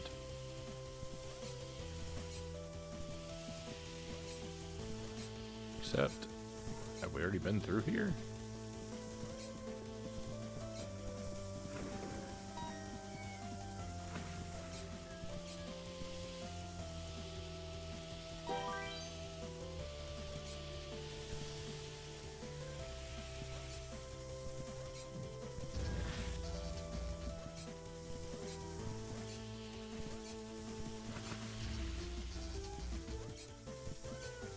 That water slowed me down a little bit. I think.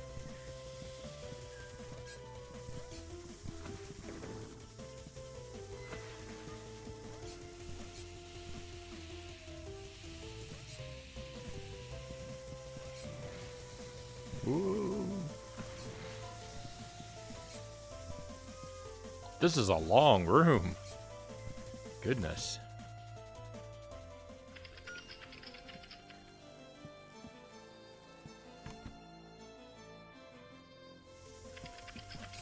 This is going to be our pathway back in a little while when we after we defeat the next boss.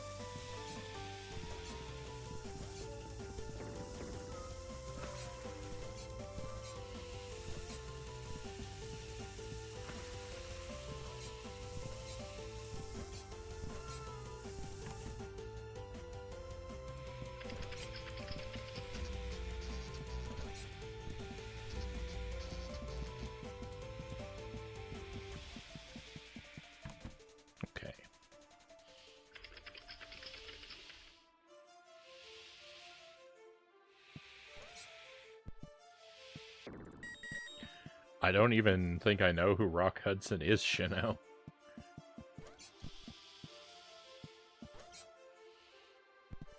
I know I've heard the name, but I don't know what he's been in.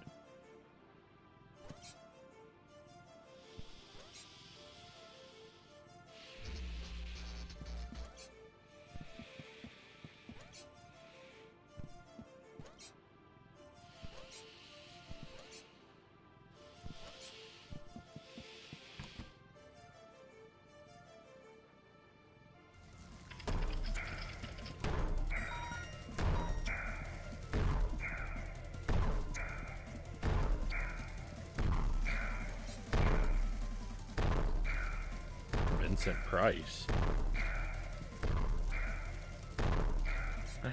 Hey, we've got some folks coming in.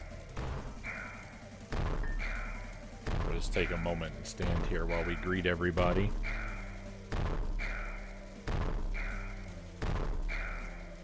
Powley, welcome in. How did Ghosts and Goblins go? You probably don't know this, but I was actually lurking in your chat for about an hour while you were on stage 2. I didn't get to see you make it. I didn't get to see you make it to the end. I hope you did. I love Ghosts and Goblins. That's one of my favorites. So I was real happy to see you playing it.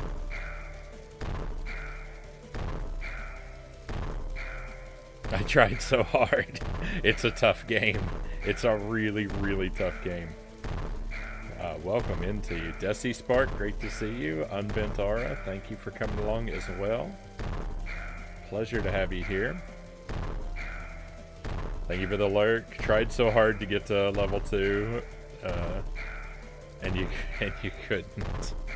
That big guy house, right where your checkpoint was, but that house with all those big guys in it, that's one of the hardest parts of the game.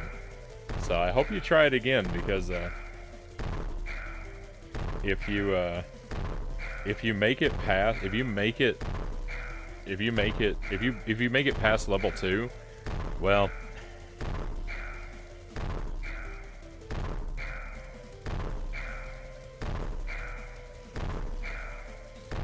there are other hard things, but if you can make it past level 2, you can beat the rest of the game.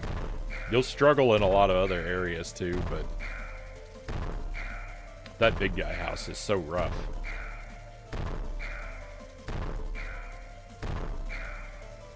I was telling everyone how you're a god at this game. I accidentally kicked the console and had to start over. Oh, no. And thank you. I mean, I am pretty good at Ghosts and Goblins. I can usually beat it in around 2 hours. You know, I'm not a speedrunner of it or anything. I definitely get stuck and struggle in a lot of places. I think on average I usually beat it in about 2 hours. Let me get out of here because that is making a really loud noise. But Super Ghouls and Ghosts I'm much better at. Ghosts and Goblins on the NES is hard. And one of the worst things is like when you make it really far, because whenever you get a game over, player 1 is selected by default and not continue. And if you select player 1, you lose your progress. That's the worst.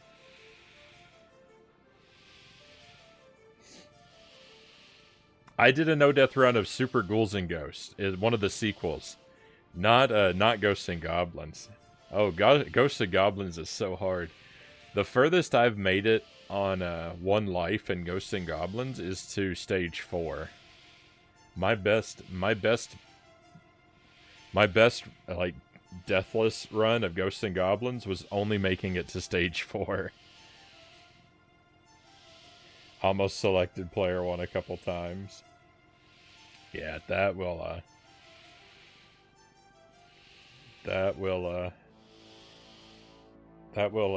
hurt your spirit if you do that.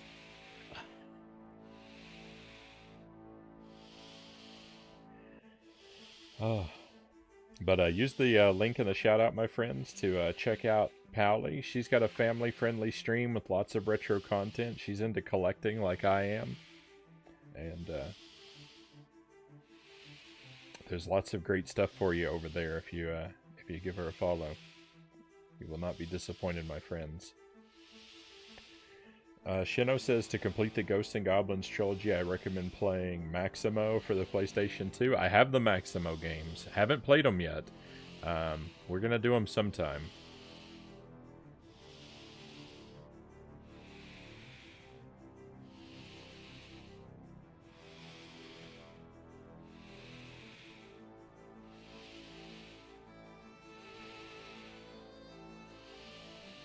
CGC is going to be grading video games. What a terrible, pointless waste of money and time.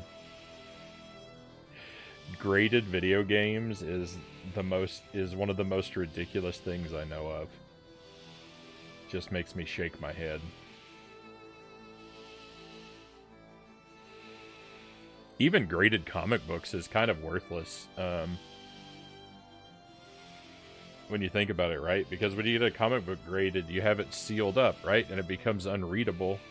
So it no longer has a, to keep it in the condition it's graded at, it has to be sealed away and unreadable. So there's no point to it. There's no point to having the item if you cannot use the item. So frustrating. Welcome in, Greg. Greg's Retro Channel is here as well. More Horace. Yeah, we're going to be playing this for just a little bit longer. We're about to fight a boss. So, exciting times. Think about to fight a boss. How's Dark Souls treating you? I make progress every now and then. I think I've defeated a major foe in each of the last 3 or 4 streams. So I'm always making progress. It takes several hours sometimes. Like I find an enemy and I try fighting them for a while, and then I decide that they're too tough, so I go looking somewhere else, and I find another enemy that's even worse, and I'm like, well, that enemy I was fighting a little while ago doesn't seem so bad anymore, and I think I'll go back. And then, if I struggle long enough, I win. So I'm having fun with it. It's a good time. I know if I if I paid more attention and experimented more and used more my items, I know I could be having an easier time than I am, but I'm kind of playing intentionally stubborn. Like I'm trying to not rely on stuff I don't know until I need it. If that makes any sense. Like, if I come up against an obstacle and I can overcome it with my current resources, like, I feel like I want to just struggle and do it rather than try and make the game easier.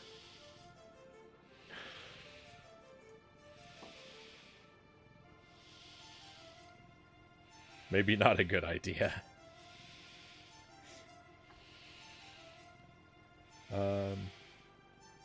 Conga says, I like looking at boxed old games on eBay because it takes me back to my childhood. Yeah, I mean, I'm not saying, you know, like, I don't collect boxes and manuals and stuff like that. I'm not really concerned about them. Manuals are nice to have when I can get them. Because they do sometimes have content, like, related to the game that's unique to the manual. And they can serve a practical purpose, but I mean, for most retro games, the manuals are all available as PDFs online. You can just download a manual if you really need it. So I don't spend a lot of extra money on manuals. All I really want is a functioning disc or cartridge in general, and I'm happy. The box, I'll never pay extra for a box. I don't care about a box at all.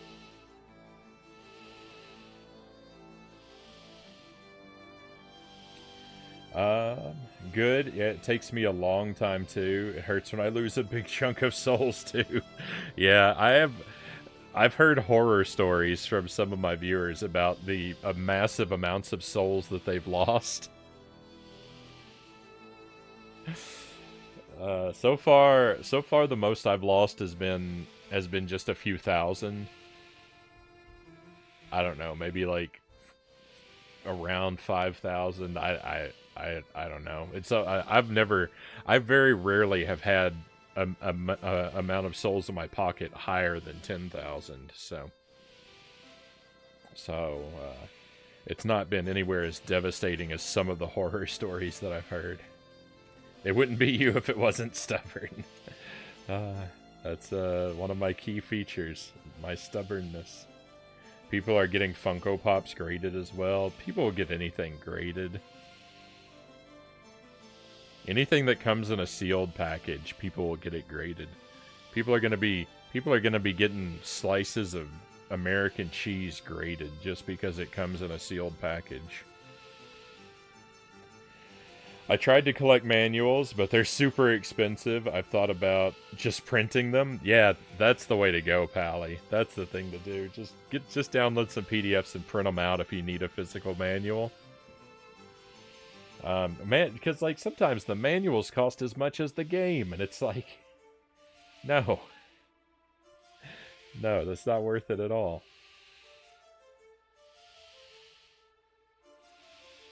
If you're a seller, then get your games graded and sell them. If you're not, then don't grade them at all. Well, I mean, if you're gonna sell, here's the thing: if you're a seller and you get your games graded just to charge more for them, I'm not gonna buy from you. All you're doing by getting them graded is making them more difficult to sell, because you're chopping your audience, you know, down to like 3% of what it could be, your market anyway.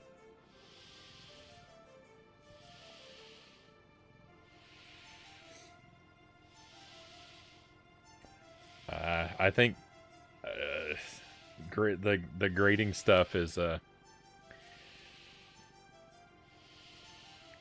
I'm not really into it for any product, because again, to enjoy the product you have to lower its grade. So there's I'm all about, you know, if I've got media, I have it to enjoy, not to hoard.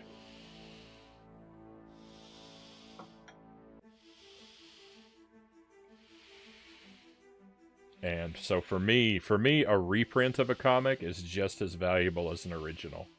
There's no difference there. I'm perfectly happy with a reprint. I'll never buy a graded game. No, I won't either. I remember buying about 100 copies of Super Mario Bros. 1 at Funko Land when they were practically giving them away. No idea if those are worth anything. If they're sealed, complete in box, they might be, but if they're loose copies, I don't think so. I mean, just go outside and throw a rock, it'll land on a copy of Super Mario Bros. 1. They're everywhere. Dark Souls time, not quite Mile High Roll. We're about to fight a boss. I've just been chin wagging because we've had some very fine people come in, along with Pally. She was so very kind to give us a raid, so we're just sitting here talking for a moment.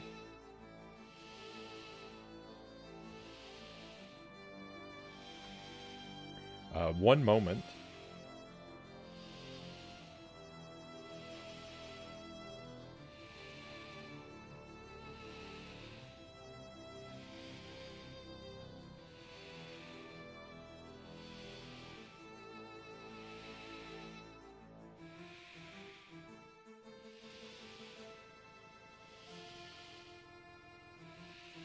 Since we're talking about, you know, collectible games and getting them graded and stuff, these are the types of games I'm willing to have in my collection. Here's my copy of Chip and Dale Rescue Rangers. I think that's in pretty solid condition. Can't even see what it is on the spine. I would grade that as well loved, Conga says. Yeah, I don't know who. It's not a childhood game for me. Neither is this one. Which this one is even better. This is my copy of Battletoads.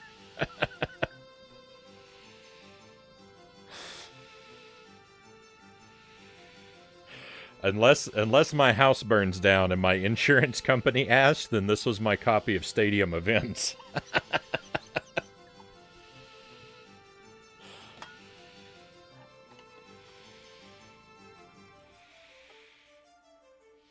I like a well-loved copy of a game.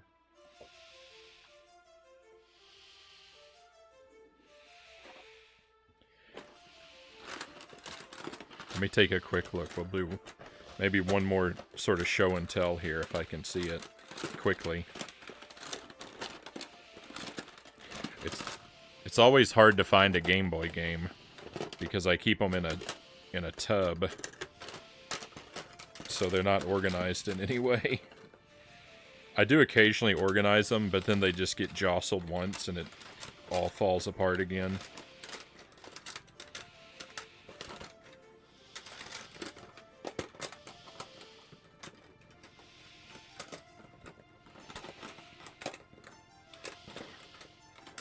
Oh, I'm not going to be able to find it. All this radling's going to be pointless.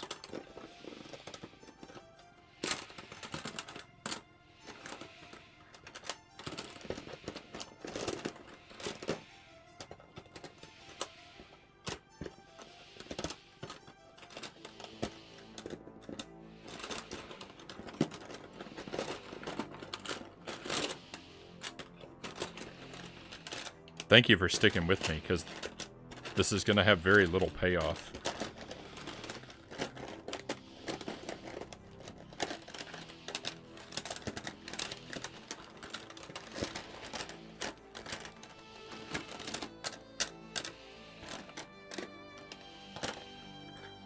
Here it is. I have a Bomberman on the Game Boy when I bought this one. Hopefully you can see it. It comes with this sweet custom artwork. When I bought this, they had 2 copies at the store, and I could have got one with the original label, but why would you want that? Why would you want that when you could have this one? for even cheaper. I would have paid more for it. It's got original artwork and it's purple. It's like it was made for me. Very happy to have that kind of thing in my collection.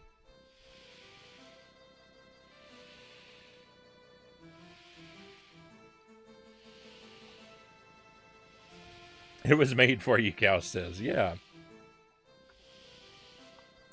What is your one favorite thing in your collection? Oh no, Mile High Roll. I don't know. Probably my copy of Super Ghouls and Ghosts, right? It's my favorite game. It's the one piece of my retro collection I'd replace if everything, like I said, if everything burnt down. I'd have to buy a Super Nintendo and Super Ghouls and Ghosts. I mean, I'd replace other things too, but I wouldn't try getting it all back.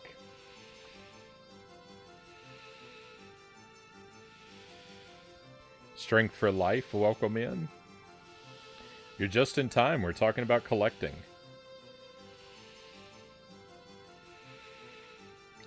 It's a testament to just how indestructible those carts are. Well, I definitely have ones that don't work. That Battletoads has been thrown against the wall a few times. Yeah, I don't know how long you've been here, Strength for Life. I'll just very quickly. I was showing off some examples of how picky I am about the condition of things that enter my collection. You know, it's only perfection for me, as you can see right here.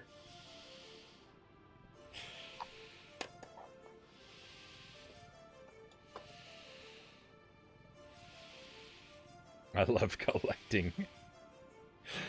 All I care about is, does it function? I just need a functioning cart or a functioning disc.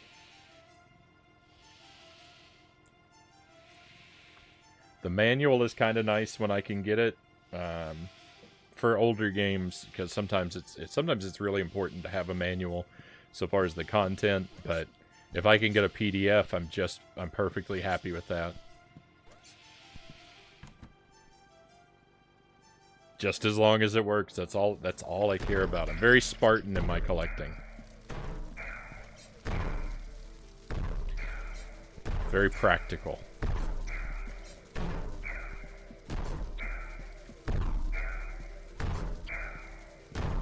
I mean, I know, I will agree that, a wall of complete inbox retro games does look nice.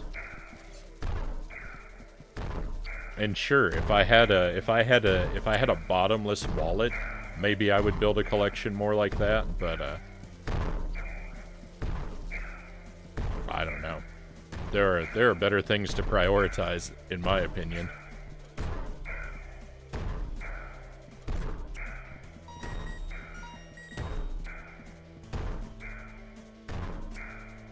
I have the collecting bug, but just not for physical games, Conga says. I get that drive for digital games sometimes. I've got, like, my 3DS is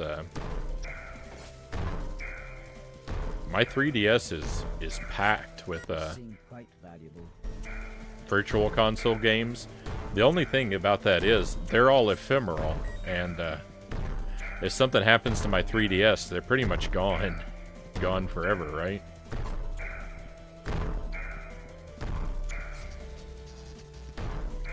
What a weird place for a checkpoint. I don't even know which part of the room I'm in.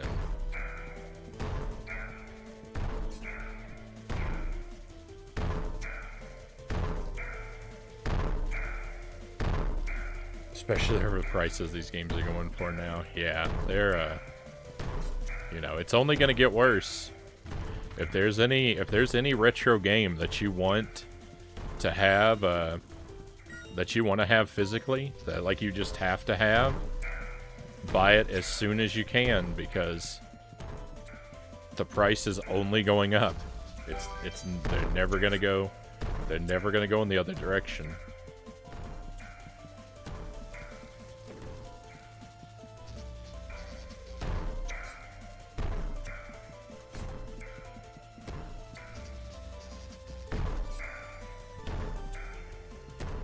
So many virtual console games on the 3DS. Yeah, I've got quite a few of them. The only thing that I don't like about that now is that I can't stream any of them.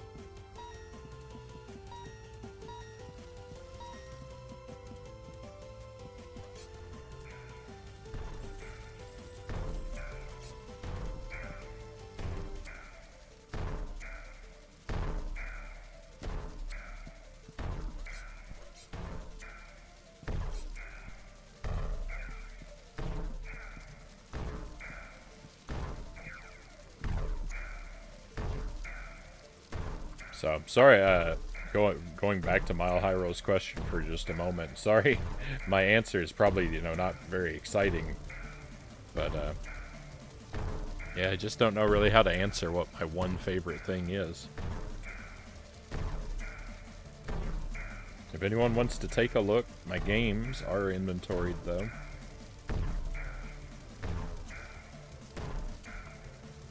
Someday I'll have some photos. Someday I'll get my room organized, and I'll post a bunch of game room photos, and you guys will be able to see like all the other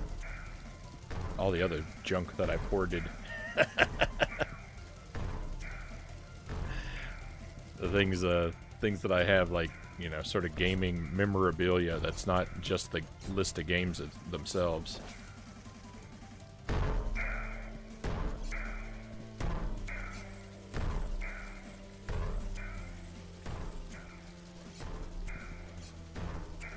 I have quite a few strange and interesting items.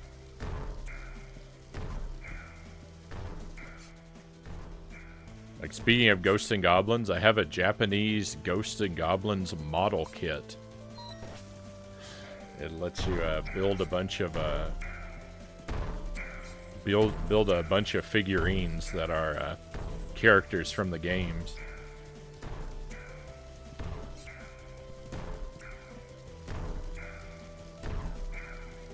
Can't find a copy of Booger Man?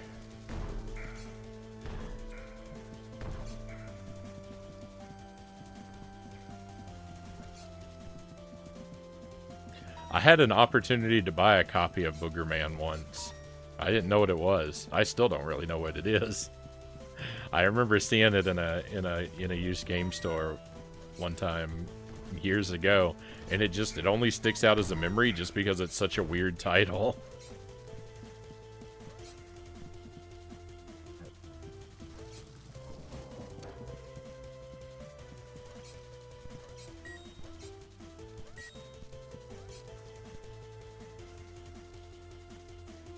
I saw a boxed copy of Echo the Dolphin and thought of you. Ugh.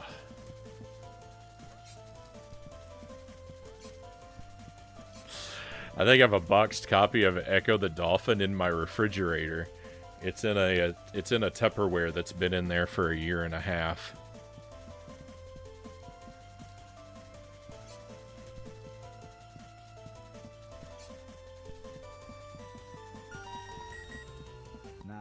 This was clearly worth something.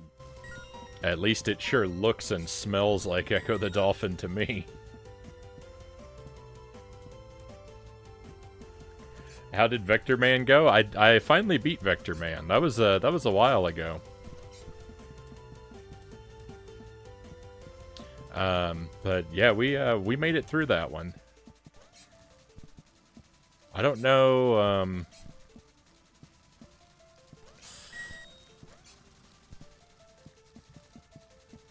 I don't know what my lasting impression of Vector Man is. I don't know if I should play it again or not.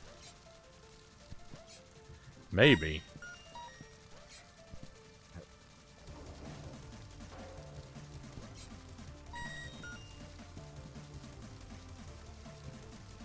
Because I beat it on normal mode. So there's still hard mode. But I don't know if it's one of those games that I ever like be able to pull off like a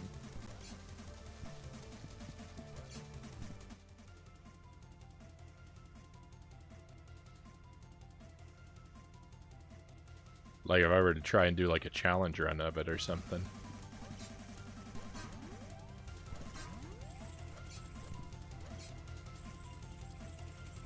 We're not where I thought we were in regard to this boss, but we are... How did I end up on this chain? This is the worst.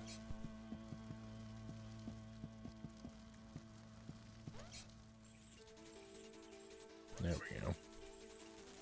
Not really that I was on the chain isn't bad, that I was upside down on the chain, so it was bad.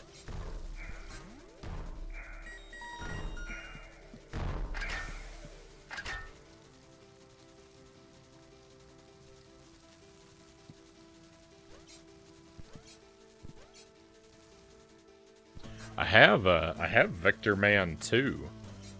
I don't know how it compares to the first one yet, because I still haven't played it, but that's on our eventual to-do list.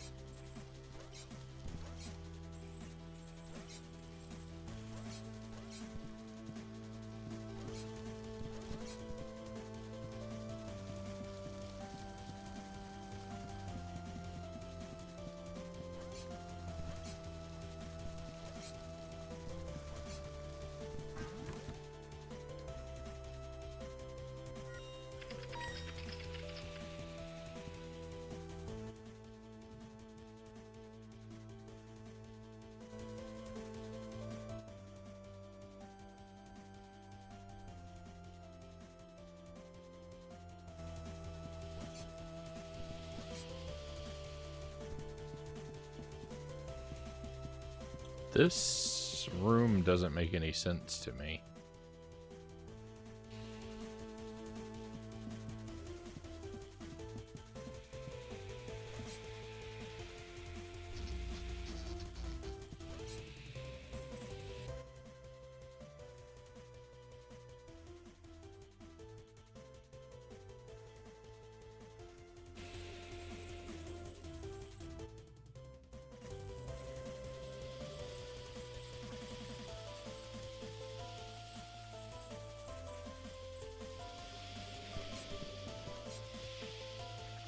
That was bad.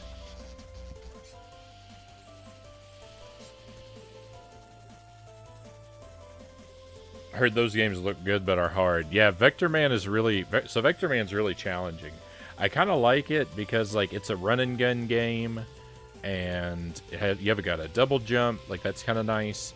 But Vector Man's sprite is a little too big, and... yeah, it's a really tough game. You're on a narrow time limit.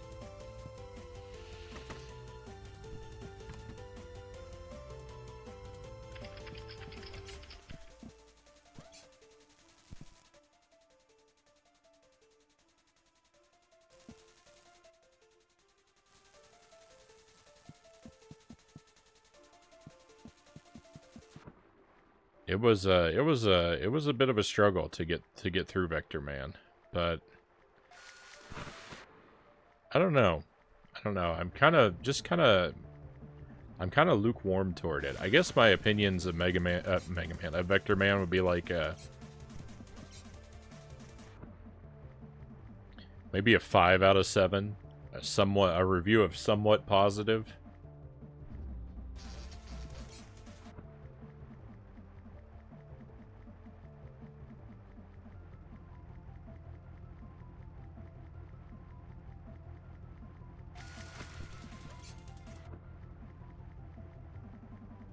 It's got a lot of these, like, gimmick stages that are really, like, kind of cheap, because you die so quickly on them, and it's a struggle just to figure out what in the world you're supposed to do.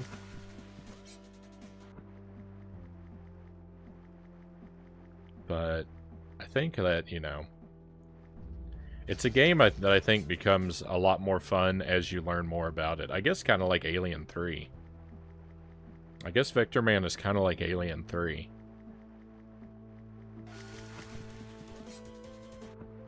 If you were to play it a whole lot and learn the game really well, then it would probably be a whole lot more fun.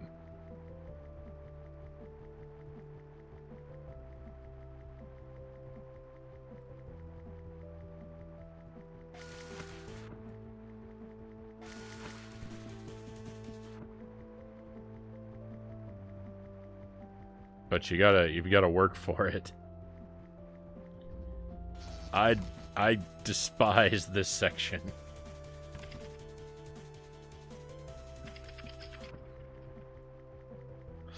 Why? Why did the developers of this game look at the swimming sections in Turtles 1 and use that as inspiration?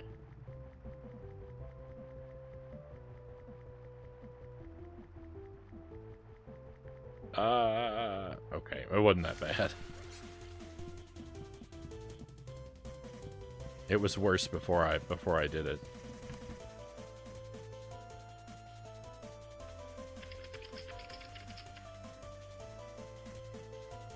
Oh, I missed that. Booger Man is so much fun to play. Yeah, I'm just afraid I don't have any experience with it.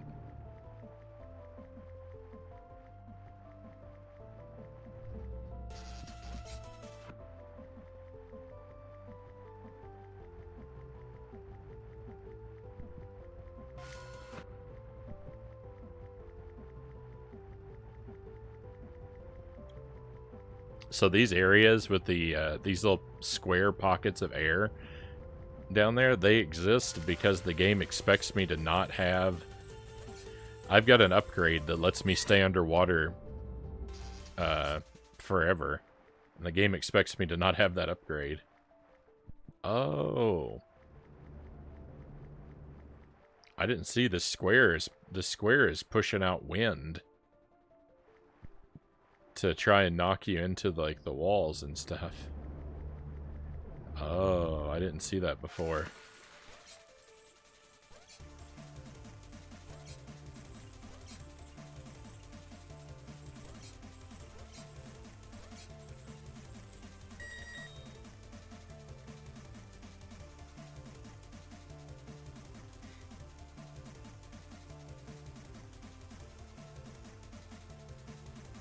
A 1 out of 7? What? For Vector Man? No, I said a 4 out of 7. Did I say 4 out of 7? 5 out of 7. 5 out of 7. Somewhat positive.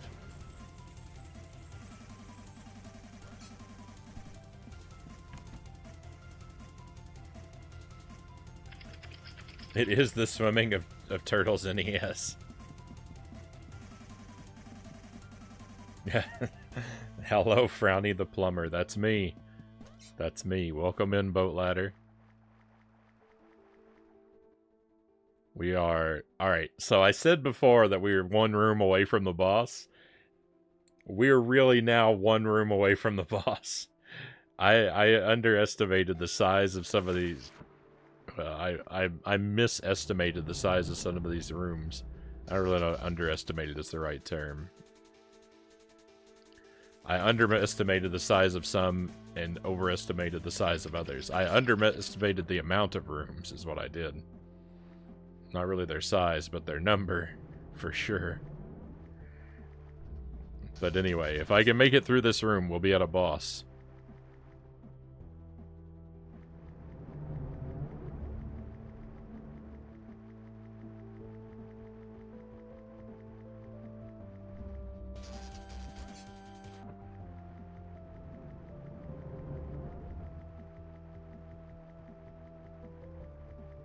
The swimming in this is not the best. I don't really like the swimming in Horace.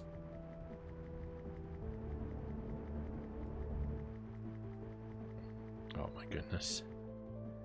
There's a button I gotta press.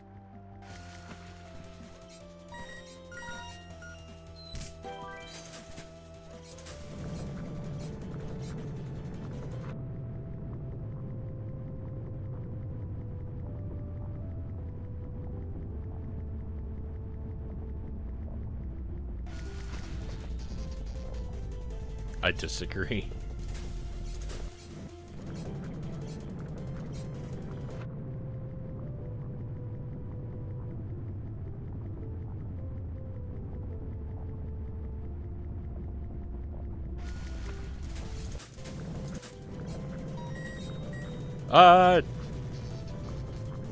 I'm so mad. You know why I ran into that blade? My controls got reversed on the ceiling. Remember me talking about your left and right getting reversed? That's what happened to me just there.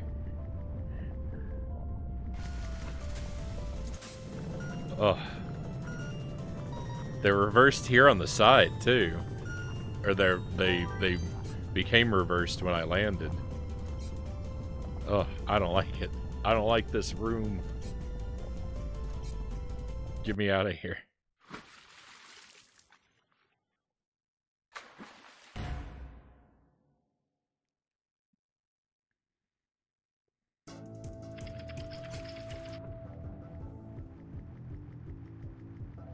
Is that a chase sequence?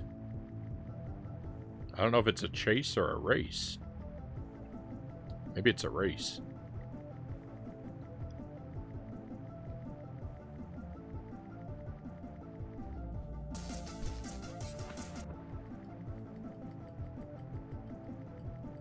I think I can win it if it's a race.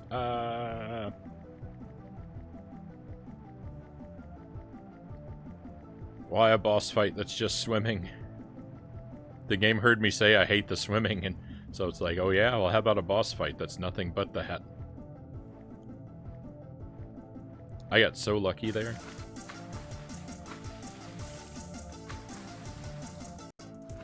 Why didn't you press the switch, Horace?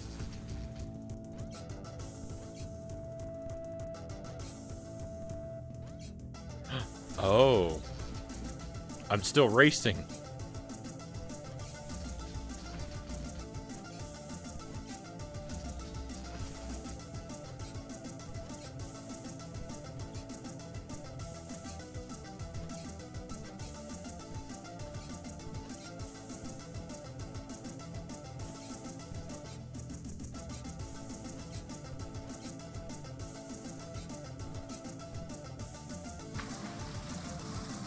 It was not bad.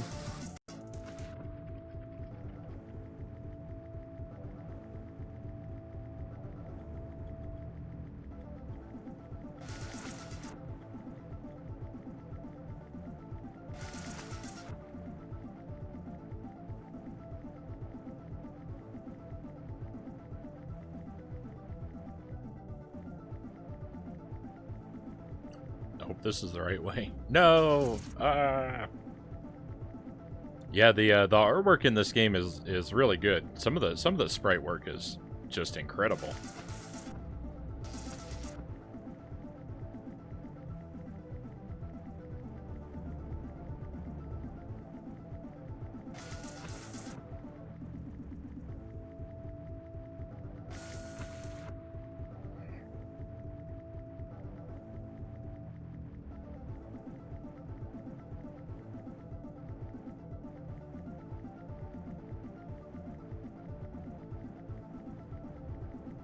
Oh, I didn't see the wind.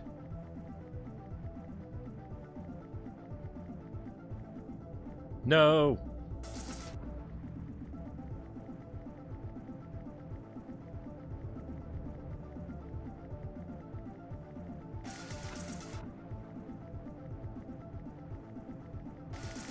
It's hard. This room is real bright, so it's hard to see the wind coming out of those boxes.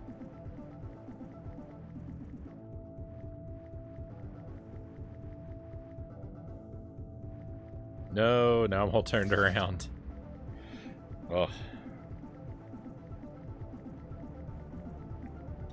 Horace is swimming. The swimming is kind of weird because, like, Horace, it's kind of like, I don't know. It has that element of Echo the Dolphin to it, though, the swimming, where, like, you can't change directions. You have to... Horace controls, like, a car, where he has to turn all the way around. Like, his sprite can't flip when he's swimming.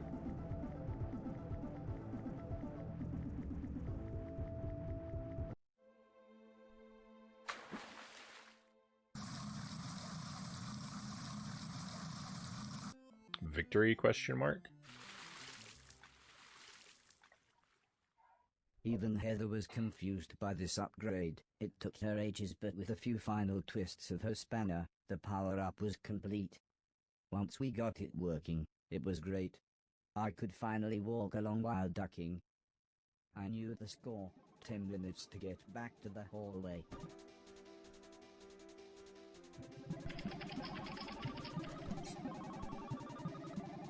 I can walk while ducking now. Oh. I somehow missed the button. In his defense, this game is so plot heavy early on. Oh yeah, this game is really talky at the start. I was warned about that. Itty actually warned me when I told him that I was thinking about playing it. Because he knows. He knows I don't like talky games. So he warned me that it was gonna be talky at the beginning.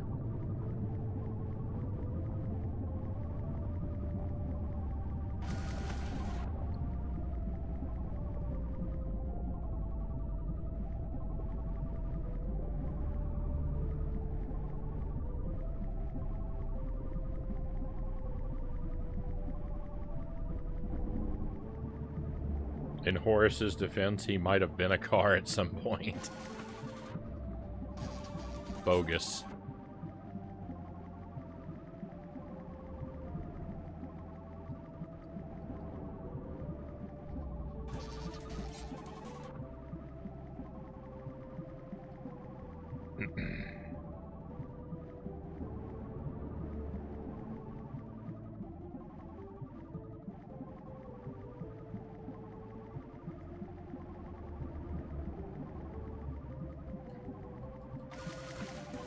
Those spikes are gonna treat me poorly.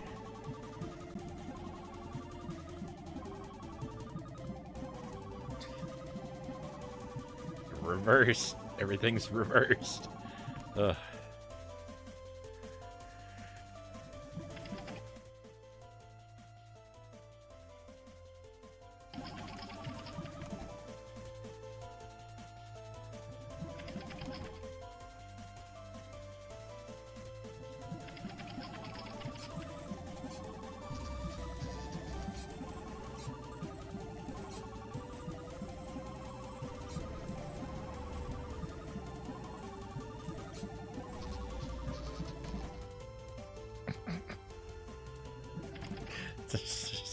There's so much to be annoyed by here.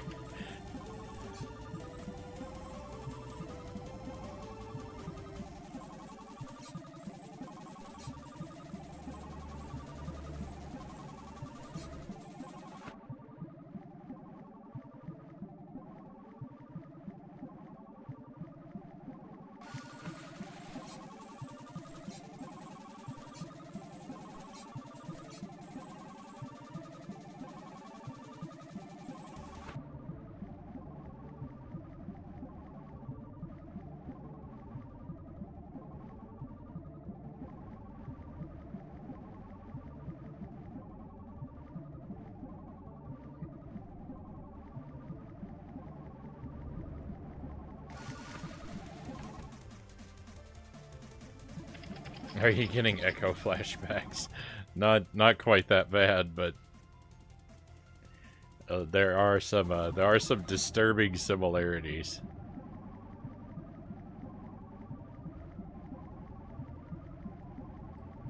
You really want to be going fast. Like when you start to slow down while swimming, it becomes more difficult to control, and if you bump into anything, it's like game over.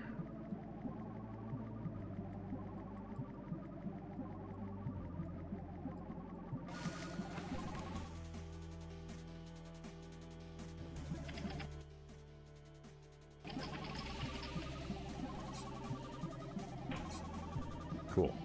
That worked out very nicely. And we finished a room. Perhaps Earthworm Jim submarine level flashbacks. Oh goodness. You know, the swimming in Earthworm Jim may be worse than the swimming in Echo the Dolphin.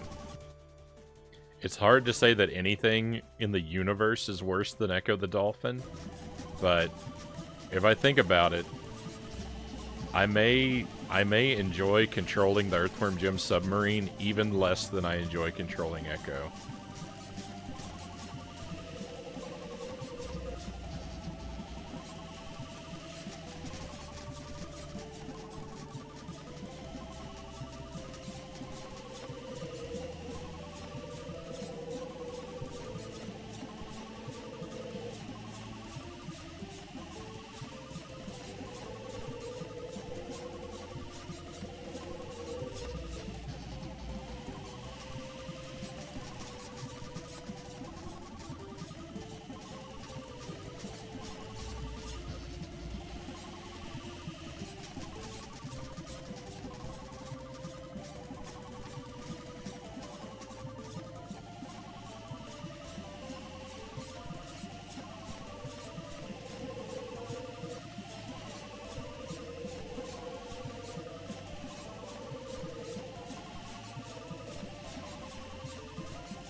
This is a very stressful situation.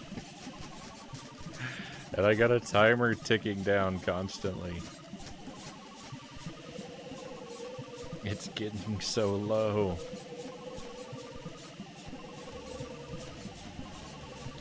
It's all so irritating here.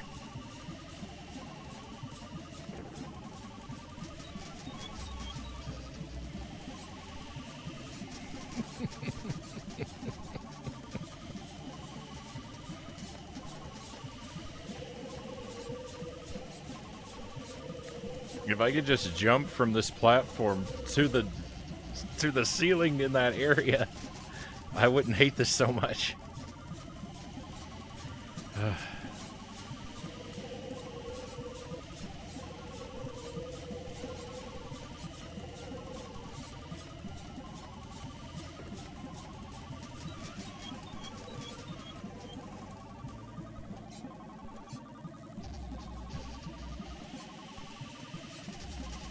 I'm never gonna make it. I'm gonna explode.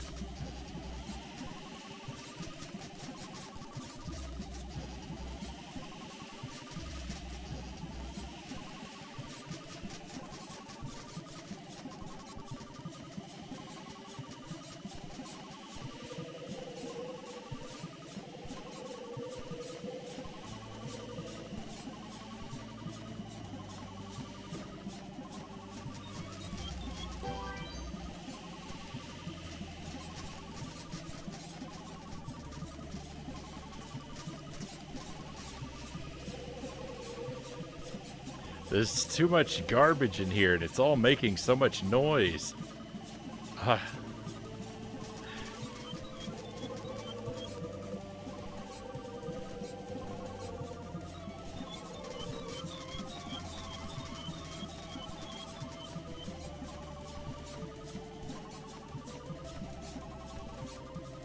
I'm developing a stress headache.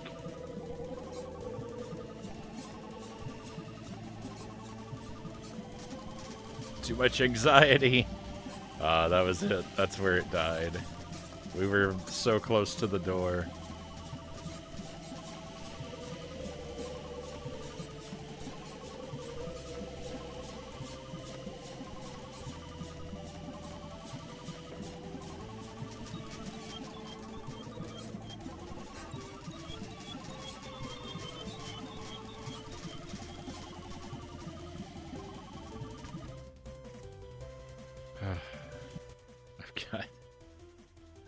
I got too many more rooms to get through.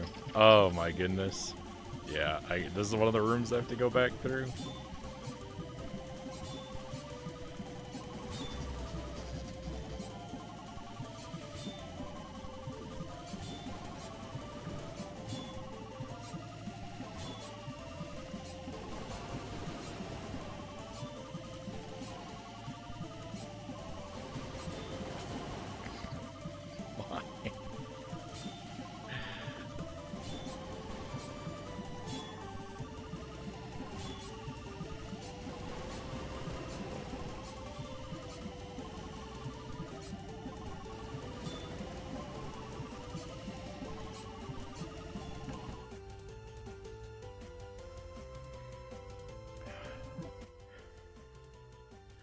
My heart hurts.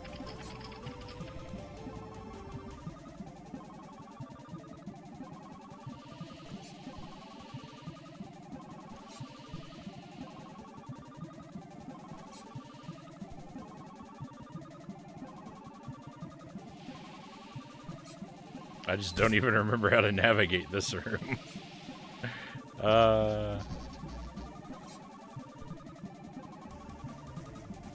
It's over, my friends.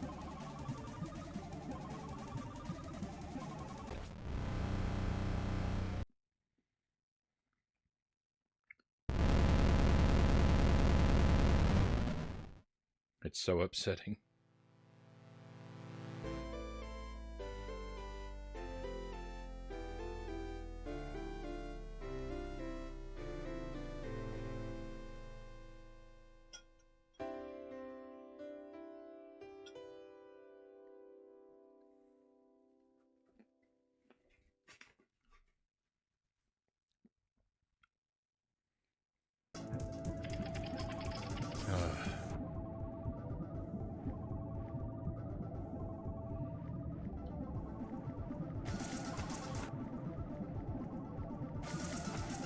I can't. I'm wasting all my time stuck here. Because you can't turn around. Ugh. I have to do all this swimming garbage again.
There's enough buttons on this controller that the up button doesn't have to be grab onto chains and go through doors. Right? There could just be a door button. They're not all being used.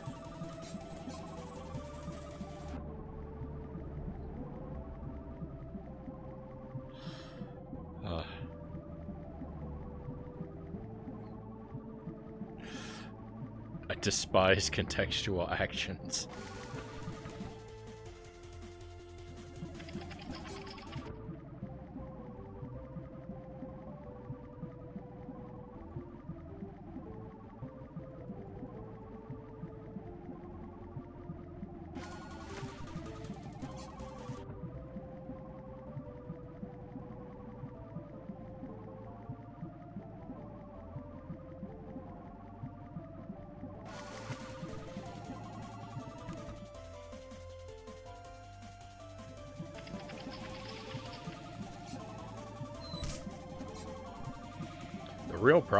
The real problem in this game isn't even that the up button does multiple things. The real problem is that the Switch Pro controller reads up inputs on the D-pad all the time.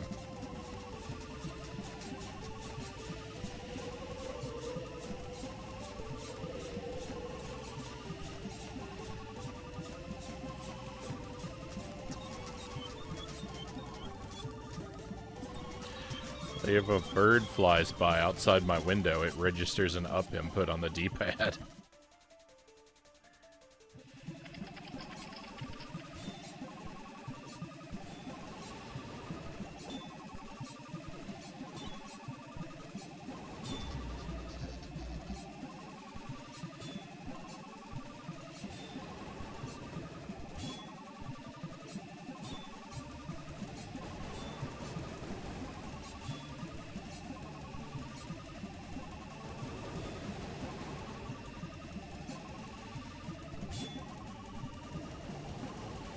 If there's air in the room, it registers an up input on the D-pad. Precisely, Master Tuesday. Happy Tuesday to you, my friend. Thank you for joining us. You are almost just in time for Dark Souls, if I can stop failing so much.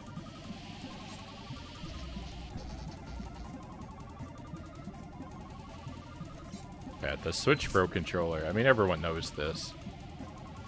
Everyone knows this. It's just unacceptable. It's so... it's...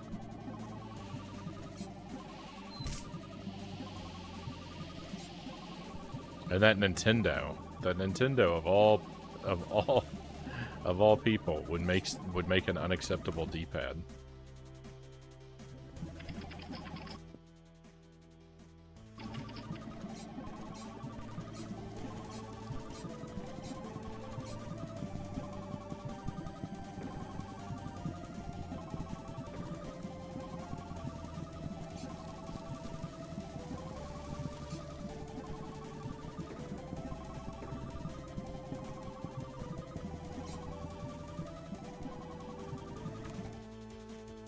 Oh, thank goodness we're done. This segment has been a nightmare for Sim me. took the satellite part from me and promptly dropped it. The old lady looked worried as she picked it up, but luckily it was still in working order. So we made our way up to the roof to install it. With this, we were one step closer to broadcasting the nice virus.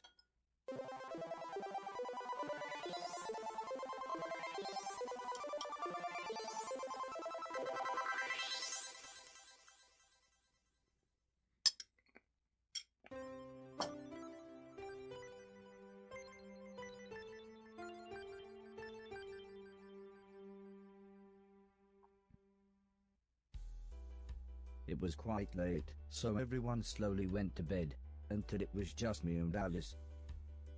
The sweet smell of her funny green tobacco filled the air as she explained she had a surprise for everyone in the morning. I wasn't sure what she was talking about, as I soon found myself drifting off.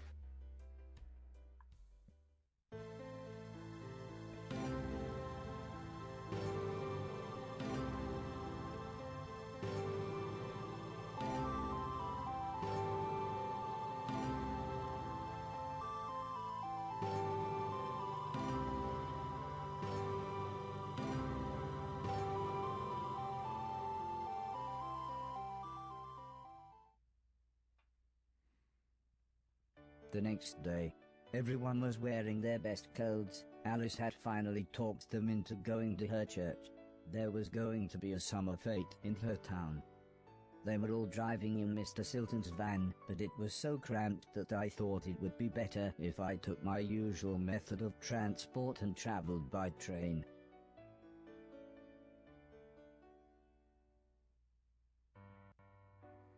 All right, my friends. Thus ends Horace for the night. It's been a pretty good night, but man, that last Now then, said the dirty old time man, segment. let's see what you've got. I'll just clean off the blood. The police aren't going to come looking for this. If that's genuine, I'll be quids in. Impressive. That's a body dazzler. Can't say fairer than that. I won't ask where you got this. I'll just clean off the blood. Everything else is junk. Now onto something a little easier. Exactly. We're gonna Go move on over to then, Dark Souls, said my the younger friends. man. Stick everything in Bertha. Once we get through this, we'll exit out to save. I'm gonna take a short BRB, and then we'll let the suffering continue with a different game. Oh, what a night! The bosses themselves were pretty fun, actually. Even though I hate swimming, that swimming boss was not the worst thing to ever happen to me. And the other boss that we fought with the bombs, that was a good boss. So the boss fights themselves were pretty good. Some of the individual puzzle rooms that we went through were really fun. Just going backward through that one room in particular in that time segment was super annoying. But that's behind us now. We don't have to worry about that.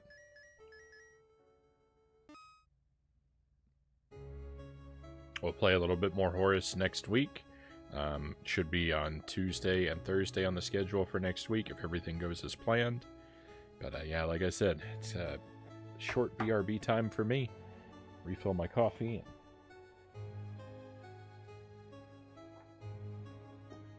Whatnot. And I'll be right back with you, my friends. Thank you for being here. Thank you for sticking with me through the struggle. And the stretch break. All right, yeah, we'll do the stretch break before I run off.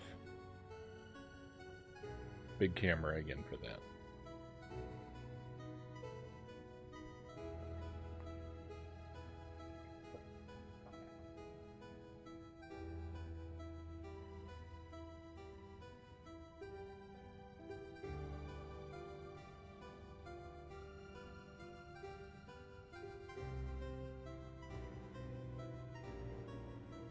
Oh, I also have to put my laundry in the dryer.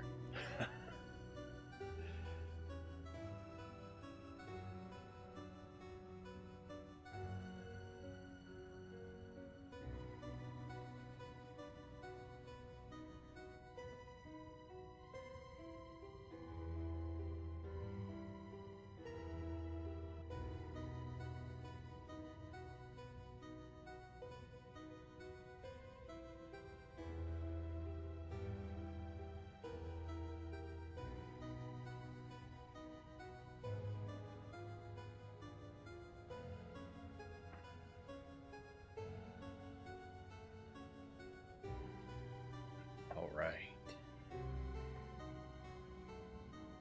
Hey, my friends, I'll see you again in just a few minutes.